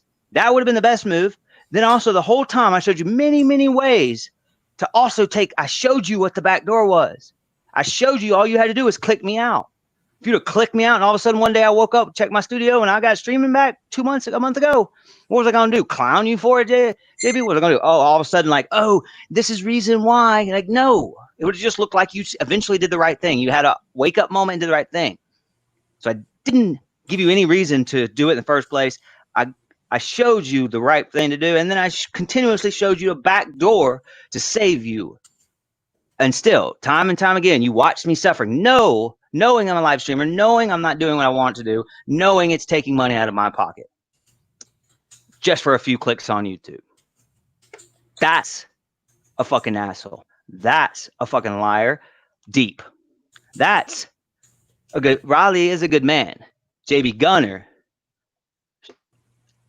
I mean, I'm not saying this is incarcerated, behavior that he should be incarcerated for. But this is behavior that you will have to answer for your maker one day, JB. I don't know how spiritual you are. I don't watch your content that much. But you will step forth in front of your maker one day, and the behavior that you chose in this situation is the type of behavior that your maker will ask you about when you step before him that day. That's facts.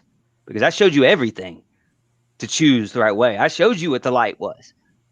Because I didn't need to clap back. I don't need the clout. I'm not on this platform to grow and get more subscribers. I'm on this platform to expose fucking asshole, douchebag, coward bitches like you. Because I showed you the light time and time and time again.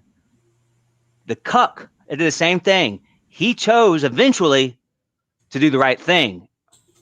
He apologized to me. He stopped creating the content that I came at him with Gemma and these other things. He apologized to Gemma. He did the right things.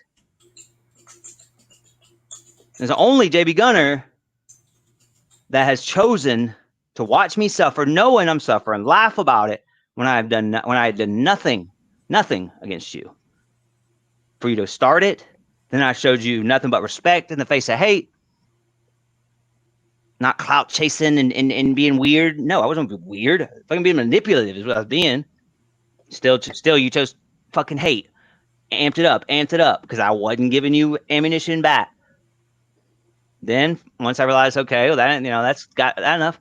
I continuously over 3 months tried to show you different ways, that back door. I even said that many times on stream in videos. Like, I mean, really, the man could, my channel's down, but I mean, I wouldn't say you directly, but I'd be like, damn, one day, it's only gonna be 9 days before I go back live.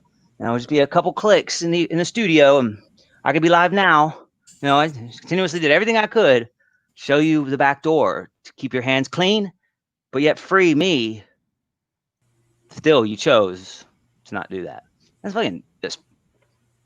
That's the type of behavior that your maker will ask you. Not maybe he won't ask you about the situation. The situation may not be that big, that important in your life, but it's that type of behavior that I gave you every out and you still chose to do because it is who you are. Is that type of behavior over the course of your life that you will have to answer for on Judgment Day. That's facts. Right. That's facts. Maybe not. He may not ask you about me. Maybe I'm not that important in your life. But it's that type of behavior that I just exposed. That the fact is you did not. You had so many choices not to choose it. That you didn't take the right way out, or even the clean way out. That shows that is deeply who you are. And I've seen it between all these other good people. Therefore, that's the same behavior that you're repeating that you will have to answer for your maker one day. That's facts. And if you don't show remorse and true repentance, then I feel sorry for you, and I will pray for your soul. But show true repentance, and you'll be saved. You'll true repentance is something that everybody should always 1,000 times you be forgiven for. But true repentance is it's not gray. It's either all or nothing when it comes to repentance. But there's a lot of people don't understand either. It's just that do you understand remorse and repentance, JT? When we talk about you talk about repent for your sins, right, and feeling remorse for your actions. Right. Oh yeah. I mean, they are different. And I didn't understand this. I just studied this not too long ago. But most of the time, like on this platform, we talk about intent. We're wrapping it up. I'm only gonna be on another 5 minutes, maybe max. Okay. And this is basically the final conclusion. Like we talked a lot about intent, perception, how hard it is to read these situations, right? Right. So what I just said that throughout the stream for a while says I don't have regrets. I don't have shame. What I do have is remorse, because remorse means that I feel like, okay, let me read what the definitions are as we describe this. So there's a difference. So I didn't say I have regret because I don't feel sad over my decisions that I've made. I wouldn't go back and change those decisions because I don't know what the outcome would be if I made the change. So, but remorse, this is just the dictionary on Google, deep regret or guilt for a wrong committed. Mm-hmm. What does it mean to feel remorse? A feeling of being sorry for doing something bad or wrong in the past. A feeling of guilt. Right? So I don't feel sad for myself. When you feel guilt, I feel guilty because I hurt you. I don't feel sad. I wouldn't change that if I punched you in the 6th grade. But I feel some remorse. I wouldn't have done it. I feel sorry that it may have caused you to have a broken nose for the rest of your life, which affected your sight you know what I mean? And that affected you in ways that I didn't know. And so after I started to understand these things, I started to have remorse for what I did. But right. Remorse and regret are not the same thing, even though they kind of overlap. I mean, you're being sorry, not feeling sorry. Right. So, right. If you're not feeling sad, is what we read as regret is you're feeling sad. And basically you go back and change it if you could. But remorse is just you're feeling sorry. You're being sorry because you know that your actions caused harm to somebody else, or you can even feel sorry for yourself, I guess. But usually guilt and sorry because somebody else was affected. But so remorse, you should be forgiven. If someone shows true remorse, I mean, that means that they're sorry. They know that they hurt you. They acknowledge that, and they would probably do things to fix it now. It creates regret versus remorse. It creates a sense of guilt and sorrow for hurting someone else and leads to a confession and true apology. It also removes the remorseful person to avoid the hurtful action again. Mm-hmm. So the remorseful person now removes themselves moving forward. So the same mistakes not continuously happen. It doesn't mean you go back. Regret leads a person to avoid punishment in the future. Right. While remorse leads to avoiding hurtful actions towards others in the future. But punishment, regret means you're going to avoid your own punishment. Remorse is you feel bad that your actions hurt other people. It could have made you the richest man in the world. But if you feel remorse that it hurt other people, then that's different, you know? Right. You wouldn't feel regret for being a rich man. No. But you would feel remorse because somebody else sacrificed because of that. Right. You know? Can narcissists feel remorse? A lack of remorse. Definition of narcissism is a lack of remorse, empathy, or forgiveness. Right. A fantasy view of themselves where they're all powerful, knowing, beautiful, and influential. I mean, you know, so they can't have that. When was the last one? I said repentance. So repentance, you know, is typically to the biblical term. You know, if you repent for your sins, you will be saved, right? Right. But see, now those things, remorse, you can feel levels of remorse. You can feel remorse on one thing, but not another. You can feel remorse today for your actions, and then tomorrow for the same action didn't change, but now you don't feel remorse for it anymore. Right. The action, repentance is the action of repenting, sincere regret or remorse. Right. But the doctrine of repentance is taught in the Bible is to call a person to make a radical turn from one way of life to another. So repentance means that you would now you don't just feel sorry for your actions that hurt other people. You don't, regret would be where you're going to change actions so you're not continue to be punished. Repentance means you are going to change your life to make sure, like you feel now, you will from now moving forward for the rest of your life, you will do anything and everything possible to make sure that that particular action, that particular behavior will never happen again.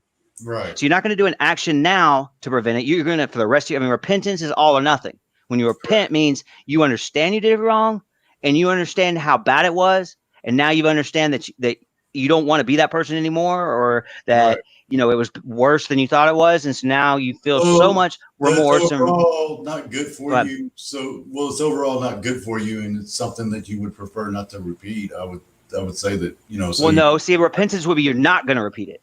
Right. So what you're saying in remorse is you feel like you probably, you know, you really don't want to. You're gonna, you know, make a couple actions now probably. But repentance is like you understand so fucking deep that this action was harmful either to someone else or to you, that you are, no matter what, if it ever comes even a slight ibis in your mind, this action may be close to the action that you're repenting for, you will not do it. You'll do anything you can to avoid that. It's an all or nothing. It's not like the remorse and regret can be a lot more kind of yes, no levels of it. Right. That's why when you repent for your sins, you have now given up. When you actually repent for the Bible, you're giving it up to God, though. I mean, you're repenting for your sins. You're accepting it. You're now repenting for your sins and just saying, like, I would do this. I am doing it right now by giving it up, absolute and ultimate unconditional surrender to a sovereign God. Mm-hmm. But see, I mean, but it doesn't necessarily have to be biblical. Truly, repentance can be had in non-biblical sense, but it would just mean it doesn't. Yeah, it's just all or nothing. That's the difference, basically. That makes sense. Like in your own mind, there would never be a situation, not $1 million, not fucking set your dick fucking wet, not nothing, that would ever change your mind to believe that you would go back to doing that same behavior. You repent for that behavior would mean nothing. Right. Not and that would be, and it's solid. I mean, usually there is nothing at that point. I mean, obviously things change, but no, repentance usually nothing's going to convince you even at that point. You know, I mean, not new information, not, you know. So, all right, JT. Well, I appreciate it. You know, I still didn't really fucking show all the proof, but I mean, it's the same thing. I've now got it out. Like, I mean, I just didn't. We got to talking. I mean, I got the proof, and I'll probably have to make a video just so eventually do show the proof. But like, what am I gonna do now? 4 people or 2 people now? I mean, I said it all. I felt it was more need to fucking get it out, have this conversation with you, which I am very grateful for. Right. Because I had a good time. Yeah. I, mean, I was able to kind of like get my emotions out. I told you before the stream I was gonna be very just here's the facts and not really maybe, you know, probably not get to too much opinion, not get to too much emotions. Just here's the facts. Right. And then I realized, I guess at some point that it was like, no, like I need, you know, like I started getting on a rant. And it was something I had to get out. Right. And whether he watches or not is not the point. I didn't do this for him. I know JB Gunner ain't going to change. He would have changed in the multiple times I gave him earlier. I know JB Gunner, when we watch this, he ain't going to change. So don't make no content, JB's thinking, he already did that today. That's what his videos said today. He know he did wrong. So you may not even know the videos today were towards me. But of course, I did. I mean, that's basically, he knows he's wrong, so he couldn't fucking clown me or nothing. So his videos that were like, what, you think you're gonna change the king? What, you think you're gonna dethrone the king? What? Nah. Well, No you matter. can't And he said, demonstrate, he made you that can't thing about you demonstrate said. that you're stupid, right? He used your exact example to cut me down though. He used the cuck. He said there's just people out there on the platform that just they just think they can just do the same thing and show the same thing more than once, and it's just going to change. And he used the cuck. But what he was referring to was the fact that I already did this stream once, and nobody, and RPJ, Seshu, him, fucking people didn't believe me. I didn't prove my point. I didn't successfully do it. So that's what he was saying in that fucking video, was like, do it, all right, bro. Go ahead and make your stream. Go ahead and prove your point. So what? You ain't gonna dethrone me. You ain't gonna make me any less than I am today. And hey, why are you gonna do the same thing when you already did it and you didn't do it right the first time? I ain't worried about you. You probably ain't gonna do it right the second time. Right. That's what he said. But he's talking about the cuck. He used the exact example you did, and he used the cuck. But then no, that's what he was trying to fucking say. And that's the thing. I mean, you can go ahead and say that. But fuck, dude. I mean, I didn't just have this stream for him either. I ain't gonna change JB Gunner. I gave him all the opportunity to do that. Right. No, I ain't gonna change him, man. I'm not trying to change him. I'm not even trying to get people to not watch him, really. But hey, that's right. I mean, that was the point. Maybe a couple people might see, hey, they either believe me or they don't. I didn't show the proof again. But you either believe me or you don't. My words are either true to you or not. That one proof, like JT believes me, a lot of the people that I've communicated with, they do believe me without the proof. That's why I don't show receipts. Why am I gonna show it? I've had the same experience, though. That's what I'm saying with the same guy. I mean, out of everybody I've ever mentioned or talked about or anything else, yes, I've been flagged, but just not in the way that I got flagged whenever. And then, wasn't flagged very long time. And then I talked about JB. Well, that stream you made and the actions you made, I saw who benefited from that. Right. Who was it for? What were you trying to accomplish, and did you accomplish it now? Do you look back on it and say that you accomplished what you originally set out to do and your original intention? That's what I'm saying. I don't look at these things different. I look at these things differently than a lot of people on the platform, but yet I try to present myself like with the videos I made about JB. That's why people think that I am fake. People do think that I am possibly this weird motherfucker and chasing clout, because I presented myself that way because I was trying to show the man respect, even though I knew I was getting fucking nasty ass hate thrown my way anyway. Right. But that's just kind of like, but yet they don't take the time to get to know me. You talk with me for just a few minutes and you're going to know that what you saw, what you interpreted, what your original perception was in those 5 videos you might have watched because you came over from Gun Squad. All of a sudden that ain't me. All right. I'm at least not the person you thought originally, whether it be like underwear on head or not. I've liked you for a very long time, so I mean, I've always been a fan of yours from day one that I've seen you. So I mean, that's me. But I mean, just because you and JDB were shooting on each other doesn't mean that I had to pick a side. I believe what you were saying then. So well, exactly. You either believe what I'm saying or not. I still believe what you're saying now, because like I said, when me and JB did our little thing and I shot on him and he basically dropped me right then. He didn't even mess with me anymore because I nailed him so hard. And so he just said, fuck it. He didn't fuck with me no more, So I mean, he realized, because that's how he has to. Because like you said, you pull up in the yard in somebody's yard, or you pull up on the fucking, in the schoolyard, you gonna have all your information on sizing up a man. But see, a lot of times with these manipulators and people on this platform that are sizing up their threats like that, so I don't size them up the same way like you said online that I may do offline, because I don't perceive threats online. Nobody's gonna be a threat to me. Whether or not I'm a narcissist, I know how to handle one, and I put him in his place, and that's how you handle a narcissist. Well, and that's what he did. That's what he tried to do to me. He's going to throw hate your way. He's going to throw some fucking, and he's going to look at it as clowning. He's going to look at it as, nah, it ain't a big deal if you make a big deal of it, because he's trying to force the situation to give him the information to size you up. Right. He can't size you up based on what he knows, so he tries to manipulate a situation to get the information he feels for himself to size you up correctly. And when you gave him back, a manly, mature, adult, fucking, let's say alpha, if you want. These people always want to throw around that term. Then he's looking for the beta. See, he's looking for the weak. He's looking for the weak-minded, the simple-minded, the closed-minded, because he sees those characteristics as weak and exploitable. So when he does these things right away against you, It's to exploit these types of just empathy, just well, nice, kind people. I Like know, what you look. I know that What? I know the man in the jungle that shits in the jungle, and the man that was playing in the mud that had 60 million views. I know that hurt him in his heart. And I know that whenever I pointed out that Pauly Shore was a better YouTuber than him, I know that Oh, hurt him in his heart. that's So, why the cook won't mention my name to this day, and that's why it's different between him and JB. When I did the stream, you probably saw when I took the cook to school originally, when I was still anonymous and everything. I mean, that was one of my. I'm still proud of that stream. I mean, I fucking laid it out like nobody had for him before. I know it because we did have a little bit of conversation when I went under a sock, and to him he was like, you know what I mean. We had a little interaction behind the scenes that I could tell it affected him differently, like you said. And ever since then, when we didn't like make up at that, he offered to like mend fences, and when I didn't take that, I mean, the motherfucker ain't mentioned my name, and no matter what content I create against him, how many times I mention him, call him this, that, he won't do it. He'll talk to me. I know he's talking to me, but because there's only certain situations that it would be me, but he won't say my name. Because I believe that Eli believes I'm a bigger threat to his brand, his idea, because I did put him in his fucking place that day and probably broke something in his head, as opposed to Jamie throwing fucking rainbow dildos in his face. He can just laugh off.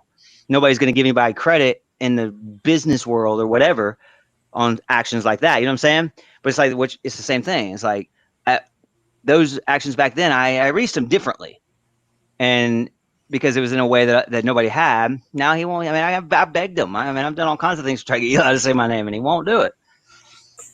But you did. That's what you did. He sized you up. He manipulated you to try to exploit behaviors that he knew he could take advantage of. When you didn't show that you exhibit those behaviors, then he's gonna move on, because he's looking. But it doesn't have to be those weak behaviors. It could just be empathy, kindness, not clapping back. I mean, these are all things that he feels like that a manipulator and a fucking asshole is looking to exploit.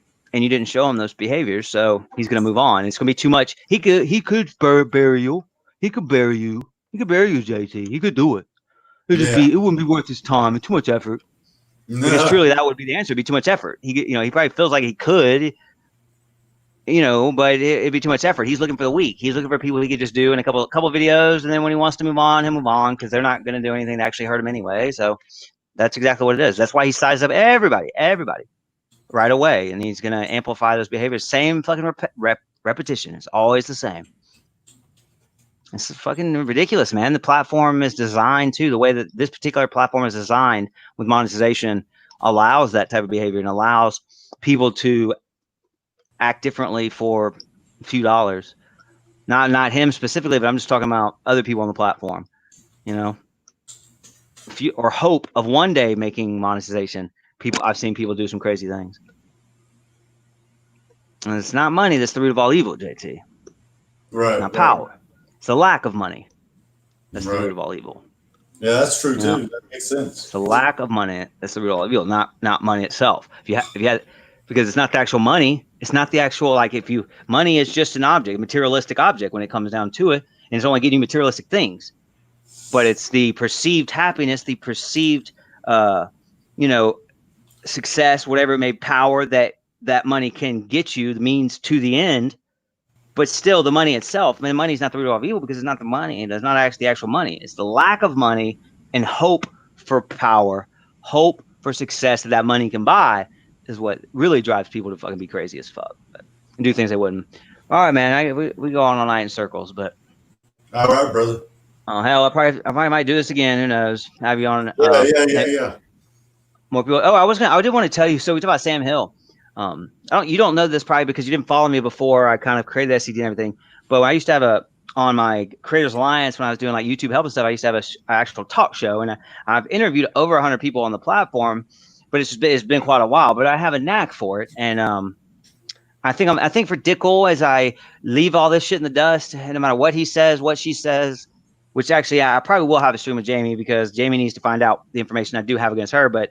Still, once I leave all this shit in the dust, it don't matter what they say, bro. It really doesn't. I'm not even gonna watch another second of fucking Gun Squad, because the relationships, nothing he's got to say is gonna affect other people that I feel close to at this point, and nor does anything he has to say gonna fucking help me and benefit me to be a better fucking man or be a better fucking content creator or anything. Not a damn word could come out of that motherfucker's mouth right now or forever in the future that will benefit me to make me a better man or a better creator. So why am I gonna watch?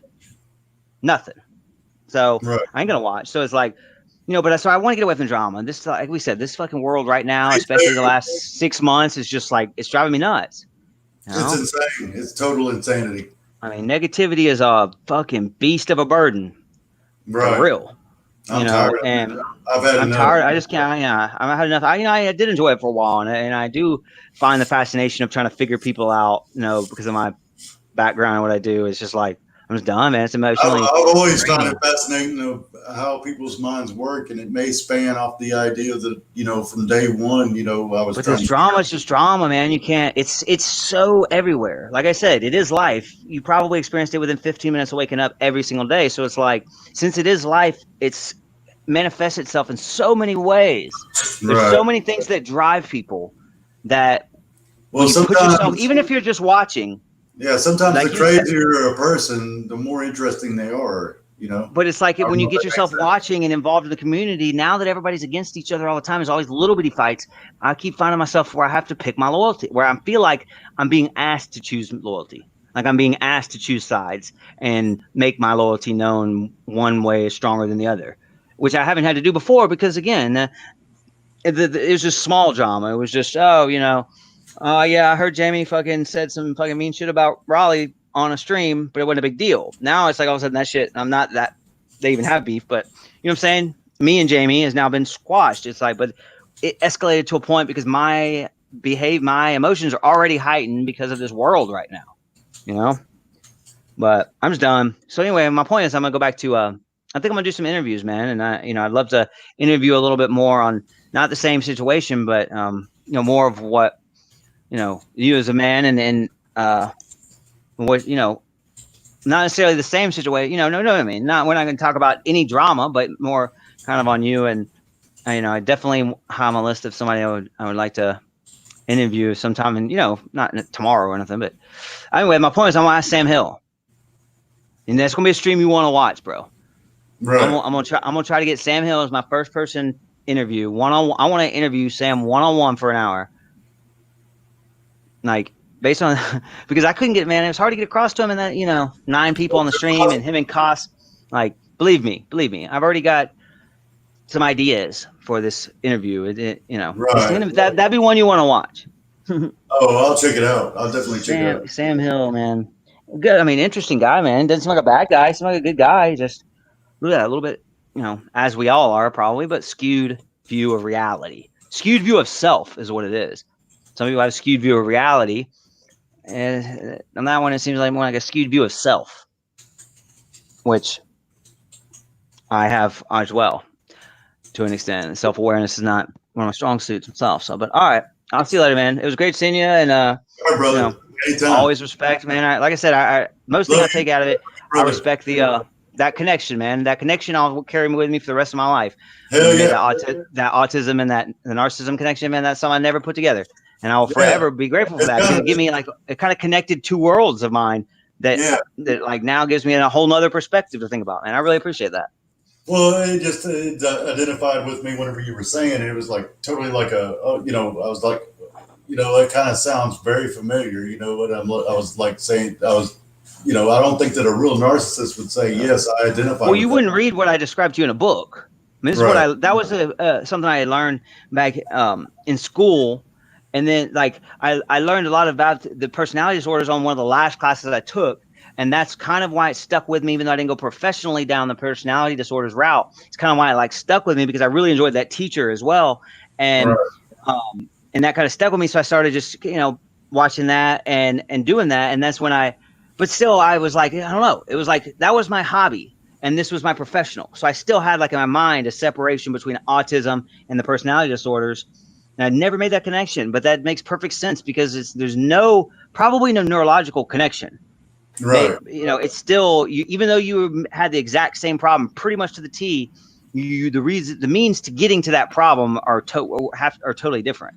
Right, but You you end know, up in the same place anyway. that's why human behavior is Right. 93% predictable. Right. It is predictable. You're always going to almost always end up in the same spot. Most of the time, Right. because you just want to know what you're getting into and you want to know what the end result is going to be. So most likely, even though this may be a possibility of a better answer, you're going to choose the one you're comfortable with, and that's why you're predictable.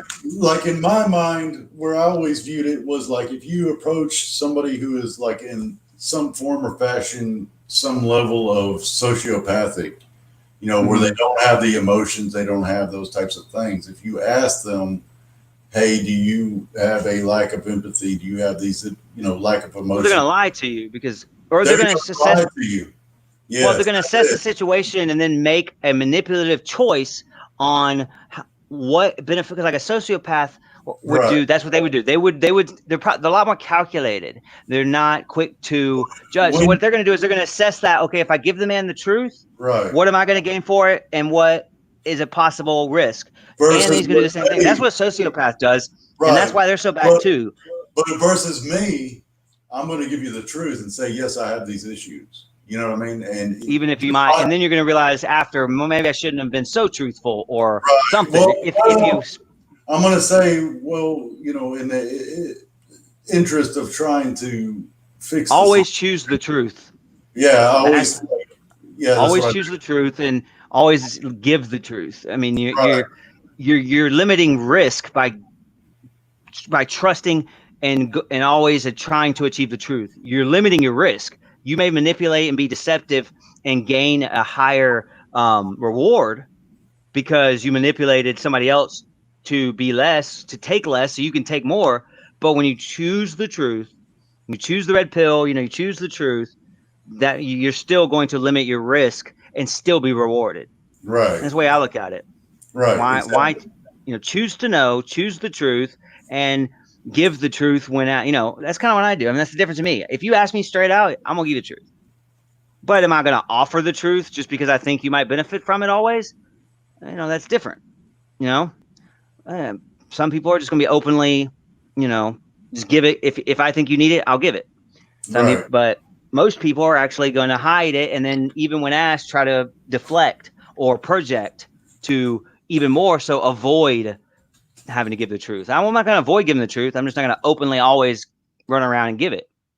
No, I want you to make the truth known to yourself by my benefit, because that's how you're going to change your behavior. I can't tell you this person's bad. I can't say JB Gunner's bad. I can show you evidence and tell you that motherfucker's bad, and you ain't going to change your mind unless you want to. Because right, you might hold on to some loyalty because he helped you out of a hard situation. And that makes the balance of those two situations in your mind may not change your mind. It's probably not going, my proof is not going to change your mind on JB Gunner, because you've already got an established, concrete perception of him based on his help to you, or his help to your neighbor, or his help to what you've already seen. That's what this loyalty and this cultish behavior creates, is this blind loyalty. There's a whole nother situation. But that's another issue on the platform too, and that's what he's also thriving off of, this blind loyalty, based upon these manipulations, and it's just ridiculous, man. It's just fucking a joke. But you ain't gonna change your behavior unless you want to. I can show you the way, I can show you the light, but you're gonna have to take the path right, towards the light. I can't force you. There's no forcing. There's no coercion. Does not end up typically in the to end up in the same means as from the person that chose to be the coercer. Even though coercion seems like it should be a definite end, I force you to do it. No, it's typically not going to actually do that. But all right, I'll tell you, we have this conversation on any subject all the time. We're going circles at nights. For right. days, man. But later, man. Later, Respect. brother. Respect, man. Back at you. Later.